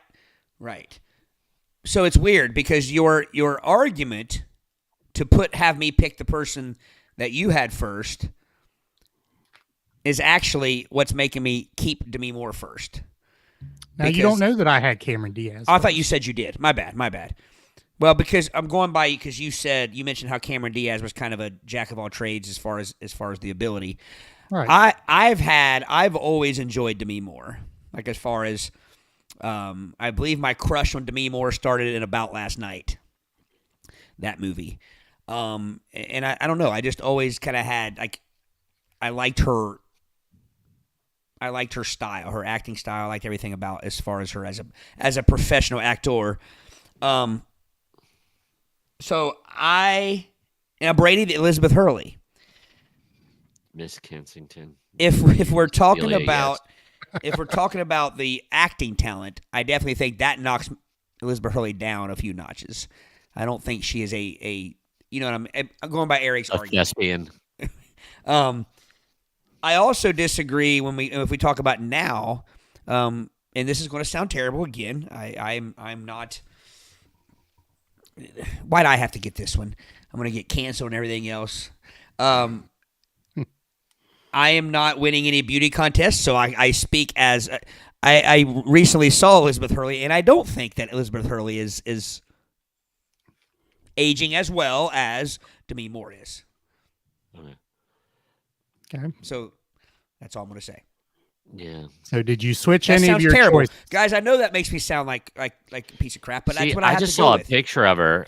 It was like her 57th birthday or something, and and she broke out the swimsuit, whatever. She was vacationing. I swear she looks like she did 30 years ago. Yeah, but I yeah. saw a thing recently where it was like, should we be concerned about Elizabeth Hurley because she looked Oh, really? very unhealthy. But again, she should call me, and I will. I will be the. I just staff want everybody for to her soul. understand the predicament I'm in here. There's no way I'm not going to sound like a big Yeah. old jerk in any of this. But I will say this: so physical attraction. I Hi, like Riley. dark hair. Hey, Riley. I like Demi Moore. I've liked her work. I love Bruce Willis. So does that play into this at all as far as But that's not why she was a cougar. I know. Yeah, I don't really have an argument here. Except I think Eric's argument actually made me stick with Demi Moore. Well, that's not the way that was supposed to work. But do you see how it could? Yeah, I get it. Riley, you stay out of this. I was put in a bad situation. You just got in here. You don't realize the she brilliance. came in the room at the right time. What you don't rewind it, and you'll see me come up with this ditty. Dale did it, and that'll be comedy gold, and that makes up for everything I just said. Yeah, Dale does it. And your dad also thought that the Cookie Monster lived in a garbage can. I'm kidding. No, I did. I got Cookie Monster and Grouch, the Oscar mixed up. Well, so what was my quote? The dude, he's blue, or what was that? Dude, that's the Cookie That's the Monster. Cookie Monster. Oh yeah, that's it. Hey, Kirsten. Kirsten.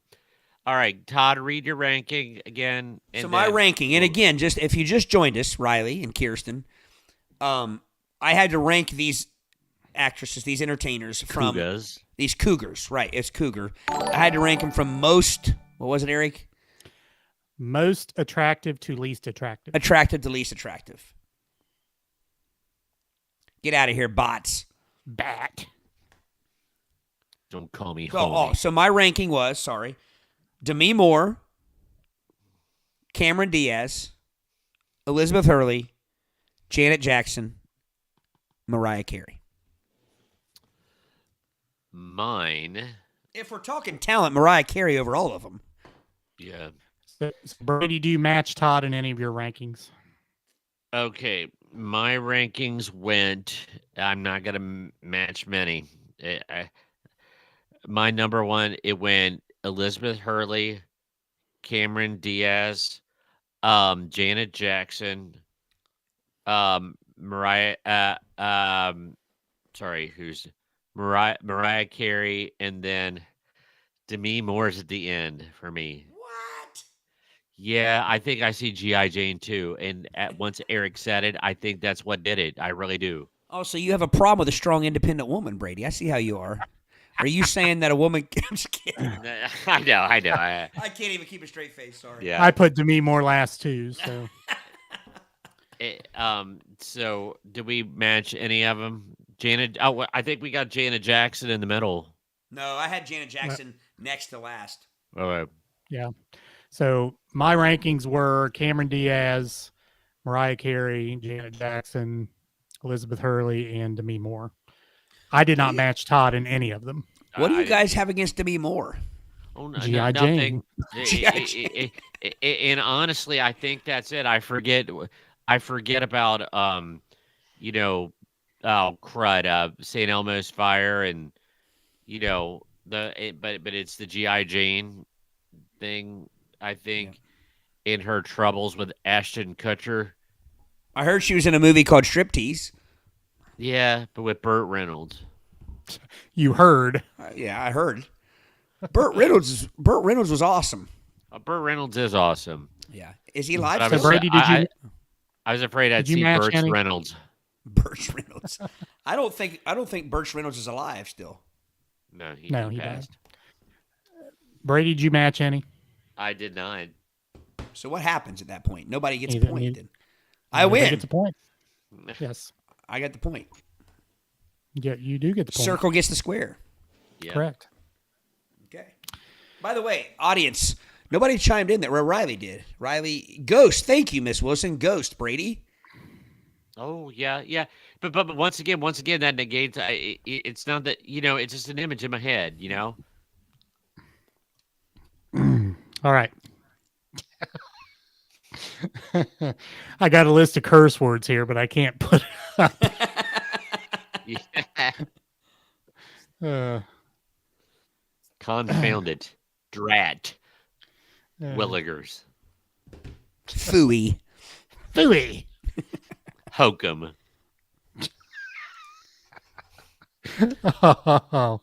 Oh. Here we go. Whose turn is it? Who's the ranker? I'm the ranker. You're the ranker. Scoot it over a little bit. More. More. There we go. Oh, I saw one of them. Explosive. So, well, which one's annoying? The worst place to have explosive diarrhea. Worst All right. place to have explosive diarrhea. Wow. So, for the benefit of our audio listeners, the list is A, a bus with no bathroom, B, a gondola ride through Venice, C, a turbulent plane with the seatbelt sign on, D, colonoscopy, or E, in-person interview for a dream job. So I will go ahead and rank these. Worst place to least worst. Now imagine all these with hiccups and give me my point from the first round.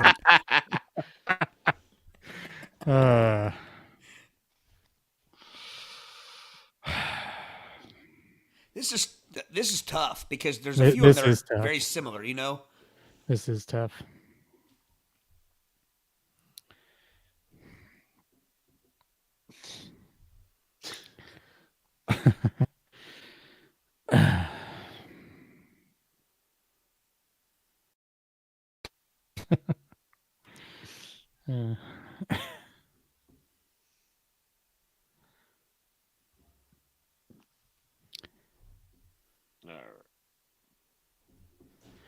All right.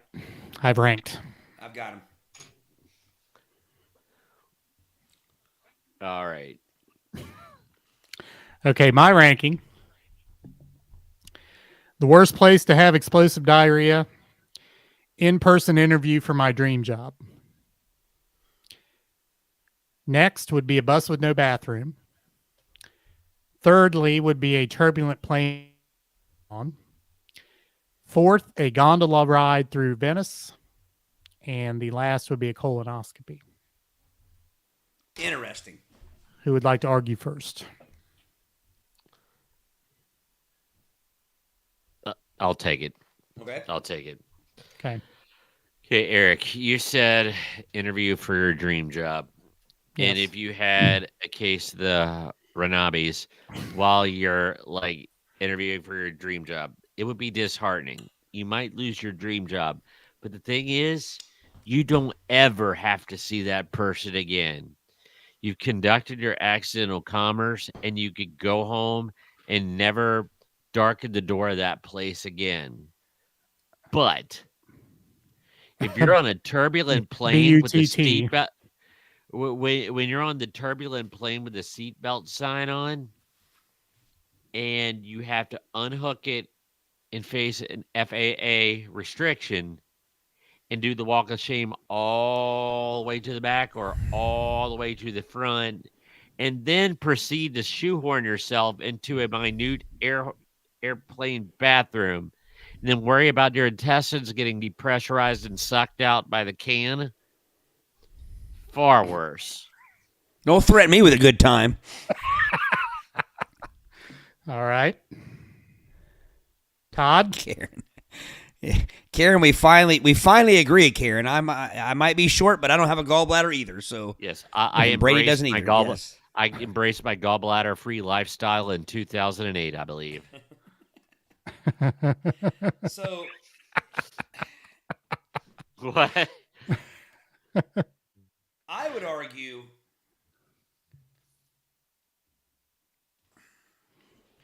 Eric, you picked E, an in-person interview for your dream job, right? Yes.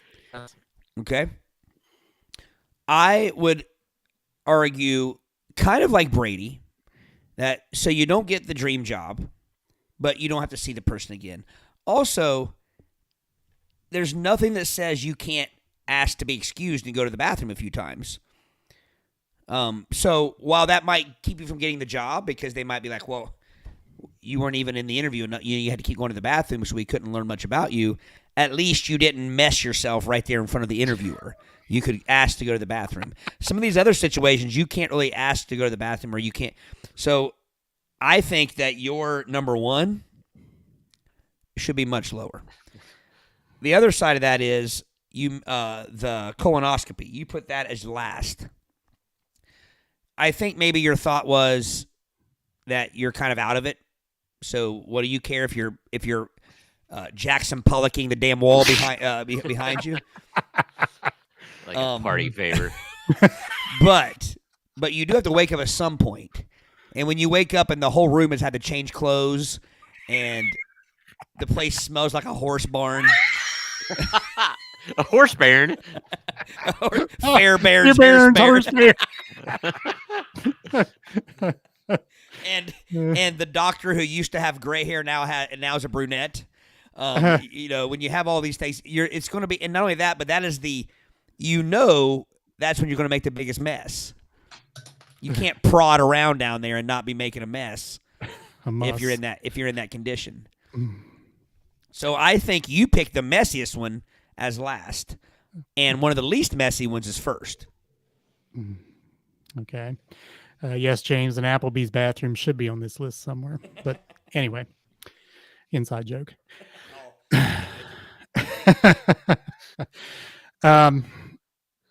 So both of your arguments to me were, I would never see those people again.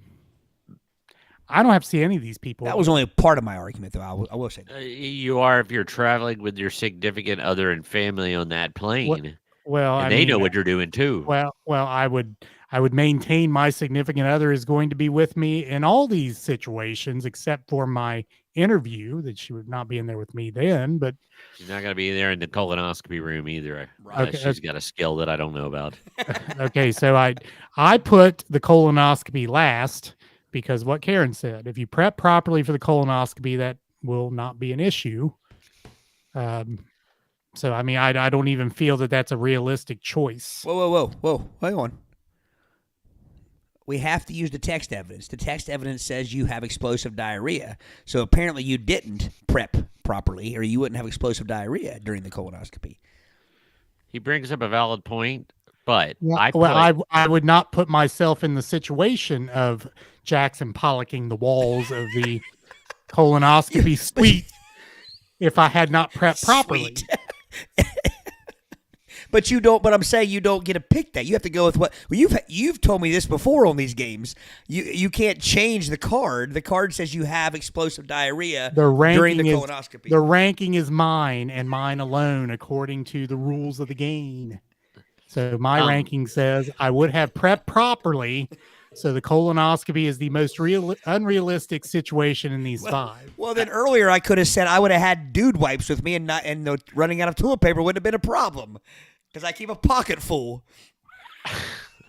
Not when you're on the can.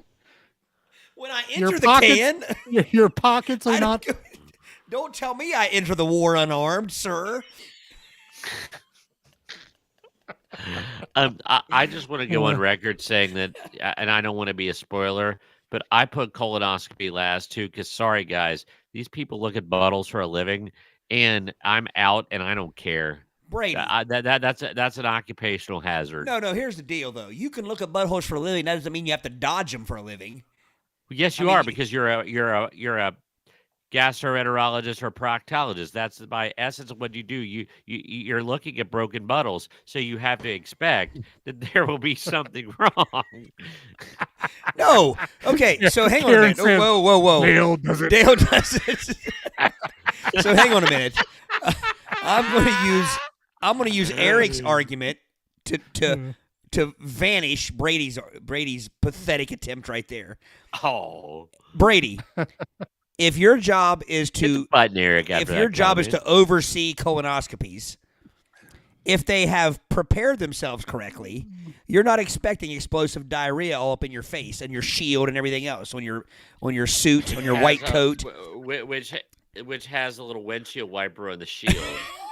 But I'm saying you can't have it both ways. You can't say I look at these for a living, so therefore I expect to be messed on. No. Well, and that's just part of the argument. The fact is, I'm out and I don't care. They can tell me what happened. Well, like, I was out cold. That was my biggest argument against the colonoscopy too. Is you just might not care. You're out of it. You know what I'm saying? Yeah. That I'll give you, but I can't give you that. You look at those for a living, so you expect to have to dodge an explosion. I mean, no. Sound like a big explosion. Yeah. That would be like saying you're a dentist. You should expect to get puked on all the time. I mean, no, just because you look in mouths doesn't mean you expect my to dental get... assistant once. Really? The laughing gas made me sick. I'd eat a cat, Once. Kit Kat, and A cat? I'd eat a from it. cat. That'll do it, Alf.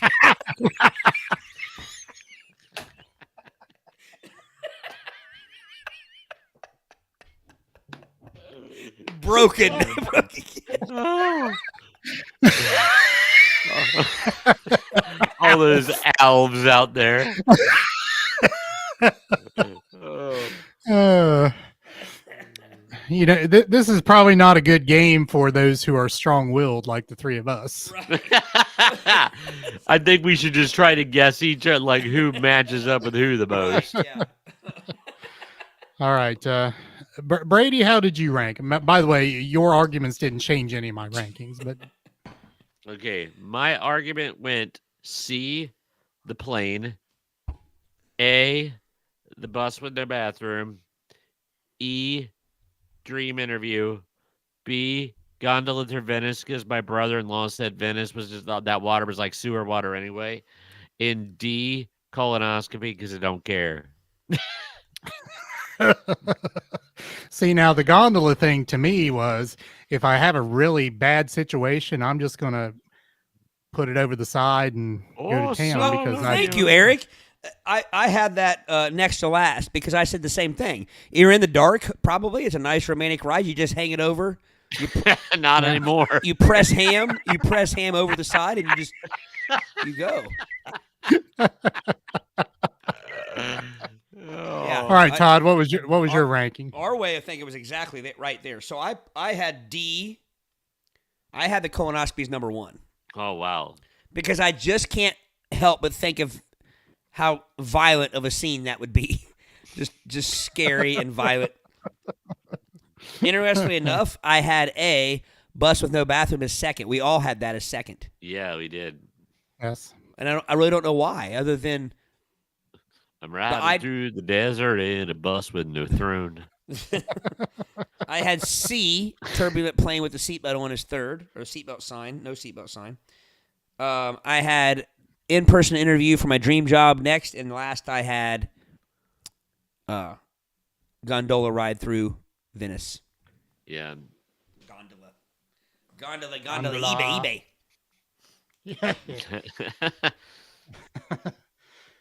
So Brady matched me 3 times. Todd matched me Just twice. Once. Or twice? Twice. Twice. Todd, you matched 2 and 3, Oh, yeah. and Brady matched 2, 4, and 5. Right. So circle gets the square, and we're all tied. Hawaii. Hawaii. Well, how about that? That is the true test of how well do we all know each. We're all tied here. Nice. Right. Karen, that does make me feel better. You never know, Karen. You might have had explosive diarrhea during That's the what I'm saying. colonoscopy. I just had a colonoscopy in July, and that could have happened, and I would have never known it. Yeah.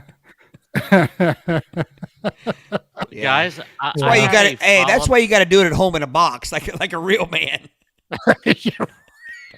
Right. But don't make that thing weigh too I much. did do that in a Exactly. box, and I ended up in the much- situation. Too much heft. Too much heft. So I have my follow-up appointment in November. Do you want me to ask my doctor if that's ever happened to her and report back? Yes, please do. Absolutely. Okay. Yes. Better yet, invite her to follow the podcast and have her chime in. Yeah. We should all do Give that. us a Everybody, the next time you go see your proctologist, invite them to watch the Play It By Your podcast. Gastroenterologist. Oh, yeah. Whatever they are. So Karen, I'm guessing here that they're not going to be able to squeegee the walls and bring the pressure washer out before you come to. If you've done Squeegeeing the walls this, is kind of it's like squeegeeing the driveway. What's the point? The next person's just going to do it again. Yeah. So Kirsten says she's with Brady. She's out. She doesn't care. Every healthcare giver has basically put themselves in that position. See, I mean, I see what Kirsten's saying, but here's the deal. As teachers, as elementary teachers, we've all had students throw up in their room. Oh, we had one throw up right in the office doorway the other But day. every time it happens, to me, it's like the Poor first kid. time I've ever seen it and experienced it, and I freak out. So I just don't believe that these doctors are sitting there just waiting with a catch fence and a shield on their face, expecting explosive diarrhea. Uh, Yeah. If they were, when you walked in the room, it would be covered in plastic. It would look like It'll look like a scene from Dexter. that's exactly what I was. You read my mind. It would look like a scene from Dexter. 3 out of 4 yes. proctologists approve of play.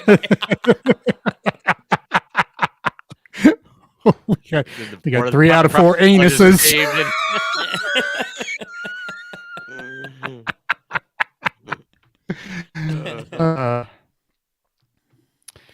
So the question is, we're 2 hours and 6 minutes in. This really is supposed to go to 3 according to the rules, but this is kind of a long process. I mean, should we just leave it a tie and move on with life? That we all know each other. Let's do one more. One more. All right. Okay, Brady, See. you are the ranker. All right. What's the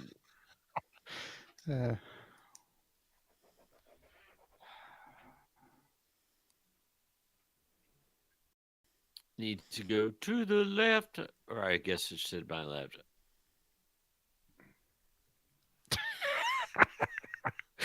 the worst minor inconvenience. All right, so the choices are, again, for the benefit of our audio listeners: A, building furniture with the included tools; B, backsplash while pooping; C, painfully overeating; D, stubbing my pinky toe; or E, all day swamp ass. Oh, the old ADSA, huh? All day swamp ass. Swampus. Minor inconvenience. Okay. Yes. So the worst minor inconvenience to the least worst minor inconvenience. Hey, well, I'm just catching up on comments. Sorry, guys. Least worst. Karen, you're right. As an EMT, we probably can't gross you out, can we? That's true. Kirsten, Eric, you said least to worst. Sorry, I'm looking at comments. No, the worst minor inconvenience to the least worst. Okay. Gotcha. All right. So yeah, Kirsten, there are days where I thought about covering my kindergarten floor with plastic. Yes, I remember those days. James, this isn't soccer. We need a winner. Hear, hear. Here. All right, so this is the worst inconvenience to the least inconvenience. Yes. Right. Okay, I got it. Hang on. Well, I haven't even ranked yet. If Charles Griffin's answering this, then I know what number 1 is. And it ain't swamp ass, people. It ain't swamp ass. Let's see. I bet the historian would know what he would pick too. He's only met my dad once.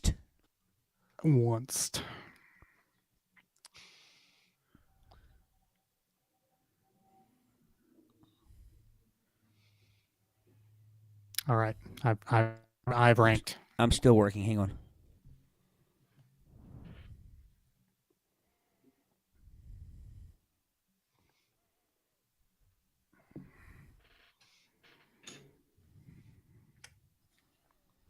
I got it. All right, Brady, what's your rank? All right. Number 1 is stubbing my pinky toe. Number 2 is all day swampus.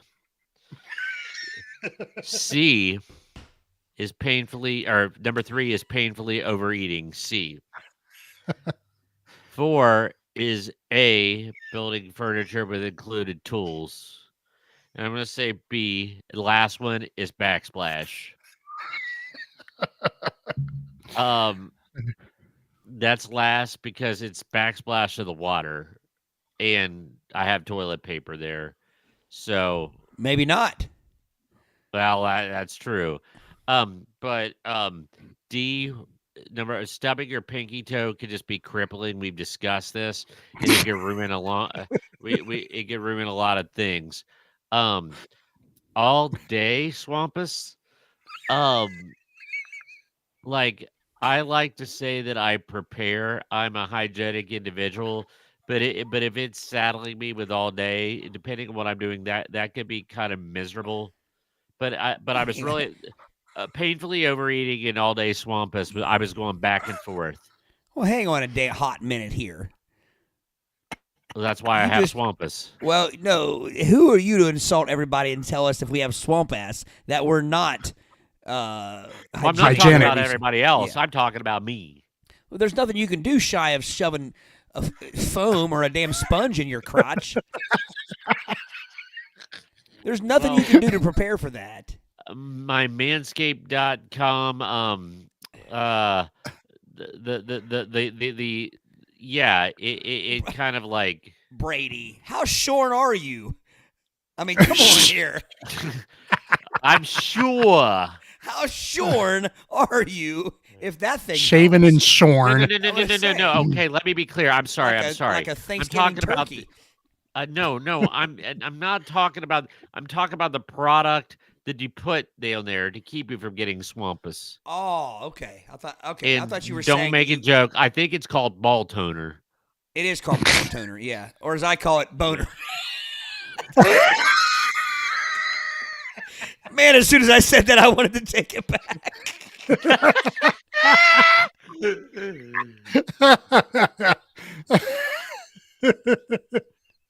I apologize, Mrs. Liming, if you're hearing this still.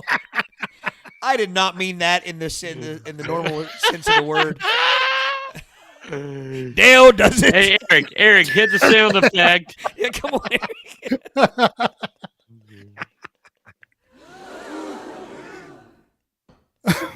Oh my gosh. Normally I mean to be repulsive. I didn't mean to be there. Loom. April, I like the loom. Loom. What's a loom? Loom is a yeah, is that lume or loom? I think it's loom. It's a full body deodorant. Stick. Oh, okay. Yeah. I know there's one called Mando too. Yeah. I think that's for Mando Calrissian.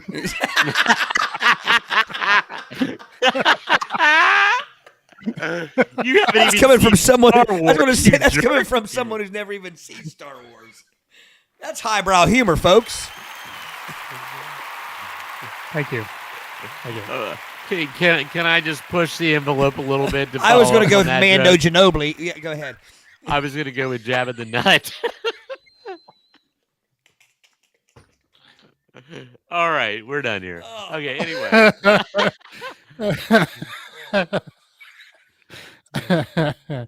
It's just 2 instant classics in a row, folks, is what we got to ask.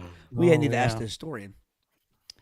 So, real quick, though, I have an argument with Brady's. Brady says backsplash, letter B, it's water. I know you're not that naive. I mean, naive. I'm hopeful. I'm optimistic. You're also 50. You're also 54 years old. There's no way it's just water coming back up. I had my gallbladder removed. I know. I don't think that makes things more solid. Well, but there's nothing coming up there that's not already in there. So I mean, no, because I was getting ready to say, I actually had. I agree with Brady's. I had it last as well, but it was Brady's argument that I had a problem with. Yeah, the whole it's water. I'm going with Eric's argument and saying it doesn't matter what it is down there, unless something was down there before I sat down that I don't want, like a cockroach or a rat or something. I mean, whatever comes back up was already there. Yes. Out of sight, out of mind. All right. Any other arguments, Todd? Oh yeah, I have more arguments, but I was just that particular point rubbed me the wrong way. So Brady, you had. Can I write yours down again? Will you repeat yours? Sure. DECAB. Decab. Ew. All right. So my argument is about all day swamp ass. But my number one is your number one is stubbing pinky toe. But your second one was all day swamp ass. My problem is with that. Yeah. Here's my take on all day swamp ass. My opinion is that all day swamp ass is better than end of day swamp ass. Because here's what I mean. So Say and I went, it's been several years back, went to a resort in Mexico. And we went in July, and so it was hot. It is. Humid. We would shower up and go out to whatever, the bar, the pool, the beach, whatever we went to, breakfast. Literally, as soon as you walked out of the condo or the rooms, you instantly were covered in a bead of sweat. Say's poor hair was frazzled and curly, and you dealt with it, and you didn't give a shit. You had a sheen of sweat and funk on you, and you dealt with it. And all day long, it is. There it is. Is that a record?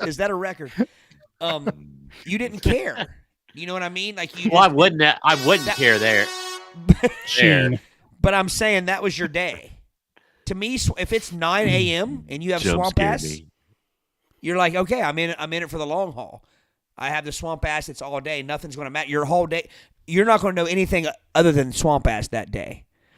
But if you've had a good dry day, and then at 2 p.m. you get a bad case of swamp ass, you feel it's heavier. It weighs on your mind. It's harder to deal with because now it's like, where'd this come from? But I think all day makes it easier to deal with.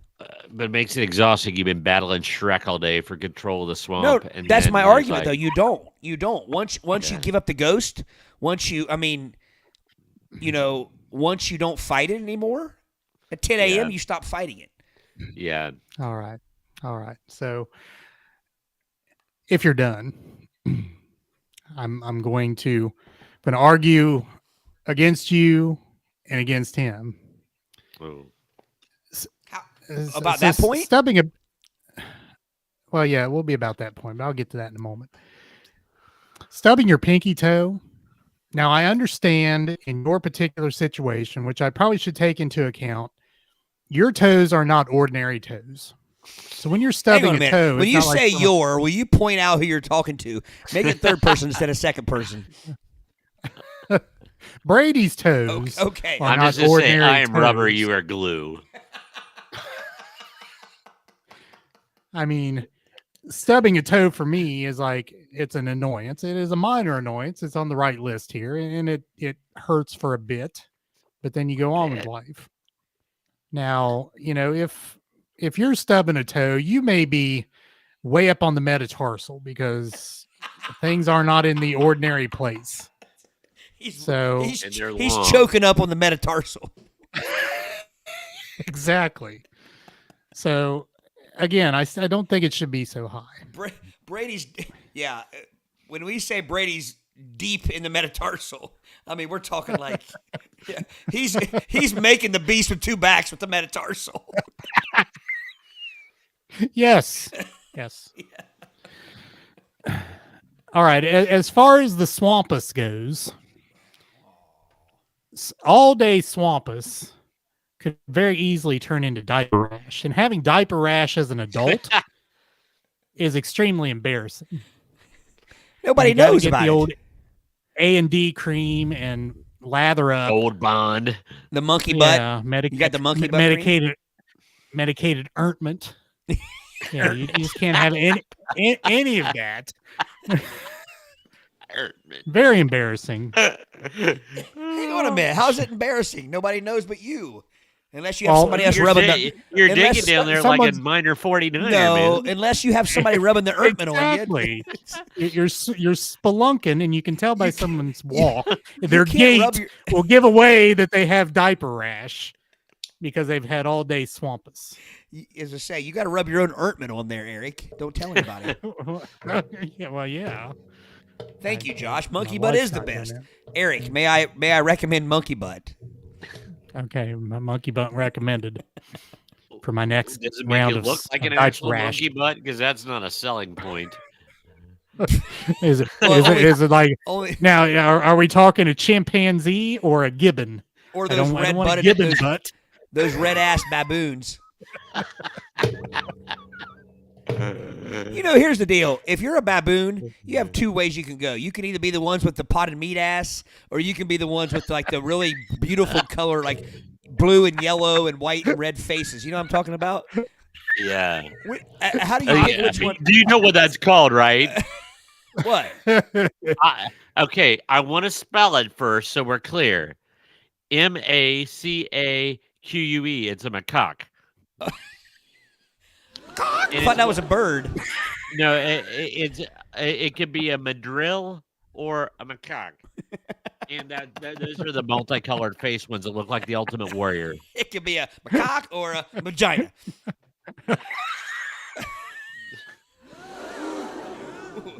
No, but you've seen them. You got the regal baboons. They have beautiful colors, and the other ones look like they have deviled ham as a butt. Yeah. So Josh Josh, says just cut the bread bag out of your swim shorts to cut down on the rash. When I first, that's very funny. When I first read that, I thought it said, "Cut the bread bag out of your swim shorts to cut down on the drag," and then that made me laugh even. Gives things more room to breathe. But Eric, how many one-day cases of all-day swamp ass has turned into diaper rash, though? The possibility is there. Right. That's where the diaper rash comes from. But I think it's extended day after day diaper or swampus. I don't know. I'm would not say willing the to rash take that days chance. outnumber the swampus days. Well, no, hang on a Like, minute. You once just said get you're in the not. swamp- You just said you're not willing to take that chance. What is your defense against swampus? I mean, you guys act like you have this problem licked. So to speak. No. I mean, there is no. But this is about minor annoyances. This is not about a defense. No, I know. There is no But defense. But I don't think that. Again, my argument is that if my day consists of 8 to 4, whatever. If at 9 a.m. I have swampus, I'm not going to spend the next 6.5 hours focusing on my swampus. I'm going to first be like, "Oh my gosh, I have swampus. This is uncomfortable," and then I'm going to spend the next 6 hours powering through. Well, you better pay heed, or it'll turn into diaper rash. But how do you keep it from turning the diaper rash? No. Change your gait? Yes. Give her a I don't know, a little wider gait, I guess. I don't know, a little more air up in there. I think don't you need know. a couple of those old 1980s house painting headbands with the sponge, and you cut that up into some spacers, and you stick them where they need to be stuck. Stick them where they need to be stuck. Sticking. All right, Todd, what was your ranking? Did anybody change your mind? No. Yeah, see, and that goes to show you the problem with this game. This game should be we try to guess each other's ranking because, Eric, you and I both changed Brady's mind there. He's going to text us tonight before he goes to bed. He's like, "You guys really changed my mind there." I've been thinking about it. I picked my number one, much like Brady, stubbing my pinky toe. And here's why. Eric, I will agree that stubbing your pinky toe is not the most painful thing in the world. Oh, But by gosh, for about 3.5 seconds, it feels damn like it. And it makes you madder than anything else that can possibly happen at that time. No, hitting my head makes me much more angry than stubbing my toe. But what happens more? Hitting my head. Really? You hit your head when you Yes. stub your toe? Yes, because I'm tall. And that's what I was getting ready to say, yeah. I just walk right under shit. It doesn't stop me at all. Exactly. No, Short things have that advantage. I've been known to yell the F word across the land No. when I stub my toe before I even know that I stubbed my like I just sense like I think I can feel the edge of my pinky toenail make contact, just kiss a surface. Can I guess? When What? you hit your toe, you say the F word, but when you hit your head, do you say the S word? Yes. 'Cause it startles you more. Yeah. Yes. Yeah. So my dog, you guys have probably heard me talk about my dog. My dog has a tendency to yelp before even when you don't, you know what I mean? Like Yeah.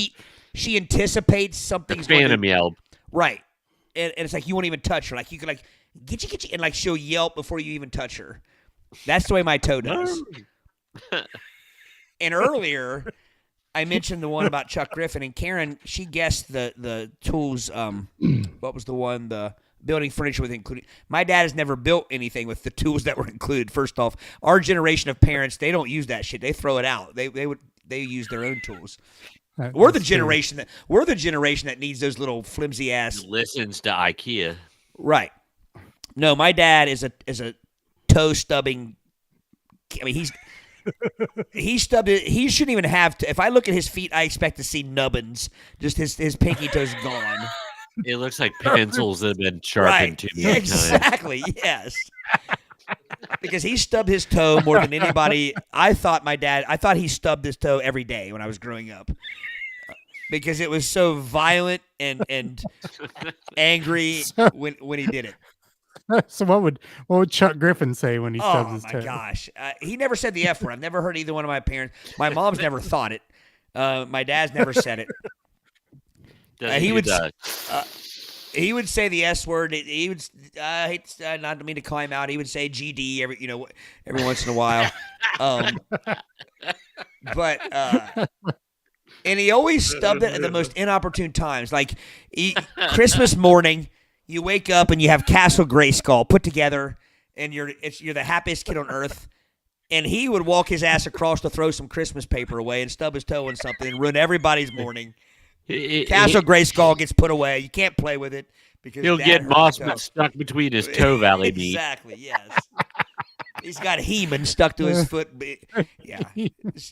Heman's got toenail stuck to it because Dad just stubbed his toe on it. But no, I picked that first because I inherited some of that. I stub my toes a lot.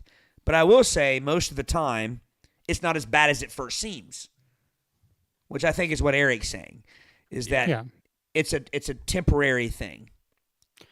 So to use your quote, Todd, you say the F word across the land. Oh. I decree Phil Falfern across the land as I stub my toe.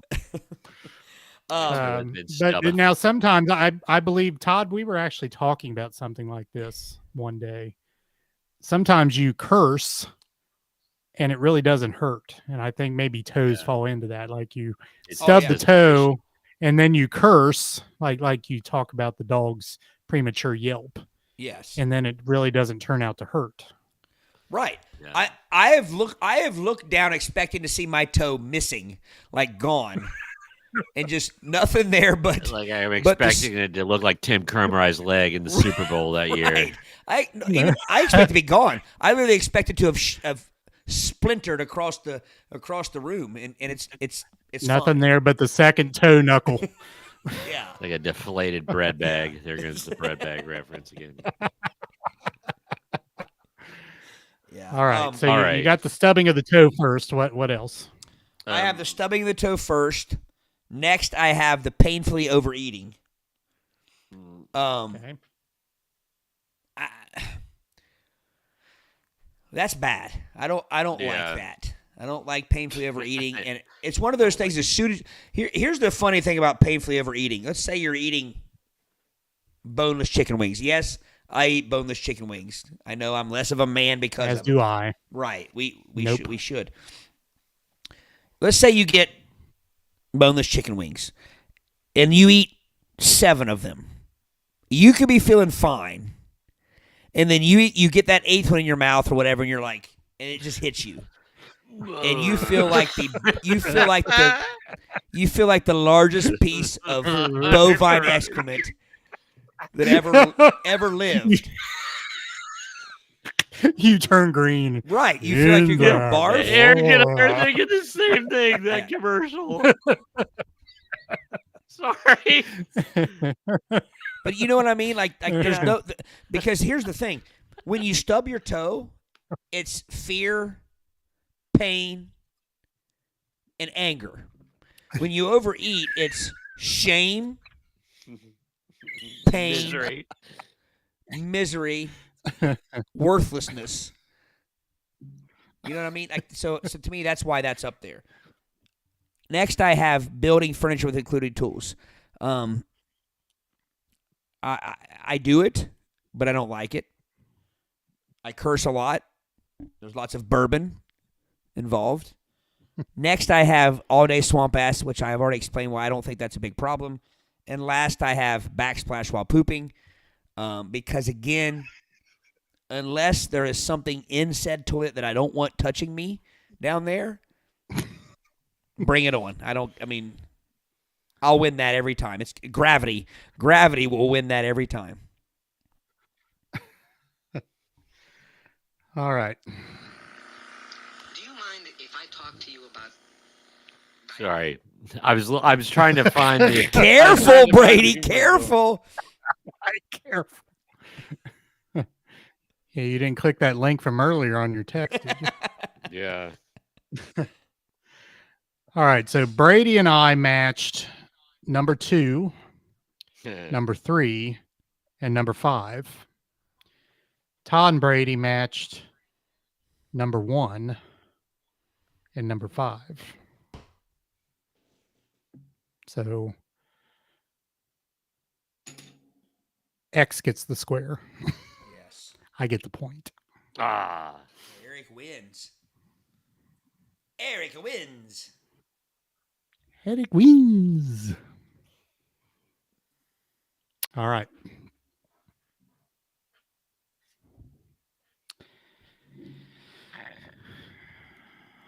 I like you're that up. game. I think that game needs a little adjusting, but I think it could be a fun one for future. Oh, absolutely. usage. It was fun.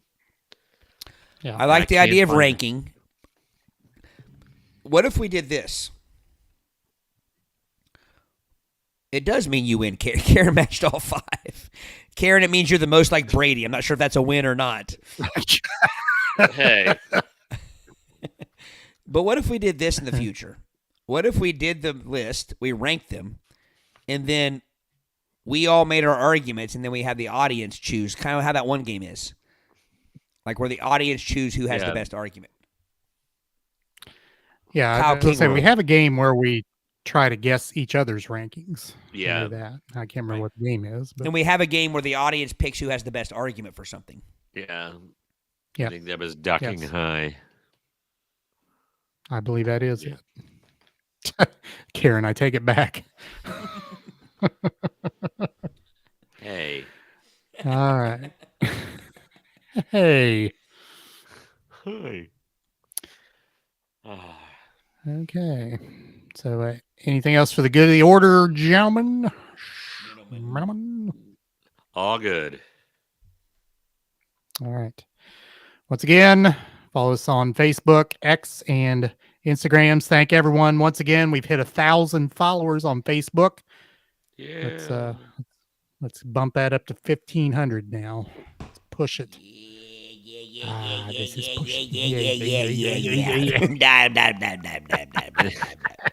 Oh yeah, oh yeah, oh yeah, oh yeah, oh yeah.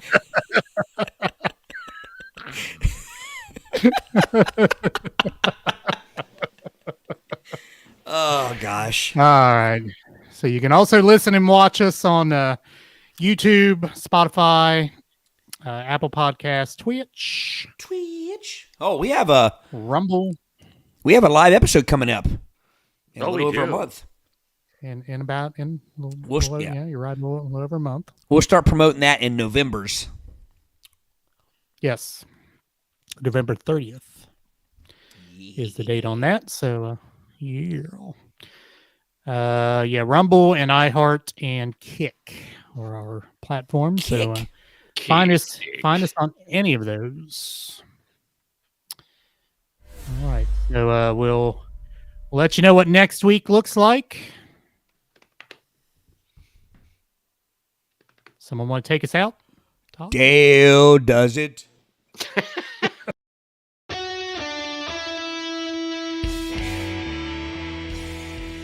Thanks for listening to the Play It By Ear podcast. You can follow us on Facebook, Twitter at Play It By Ear Pod 2, and our website at anchor.fm/Play It By Ear podcast. Thanks again, and join us next time as we play it by ear.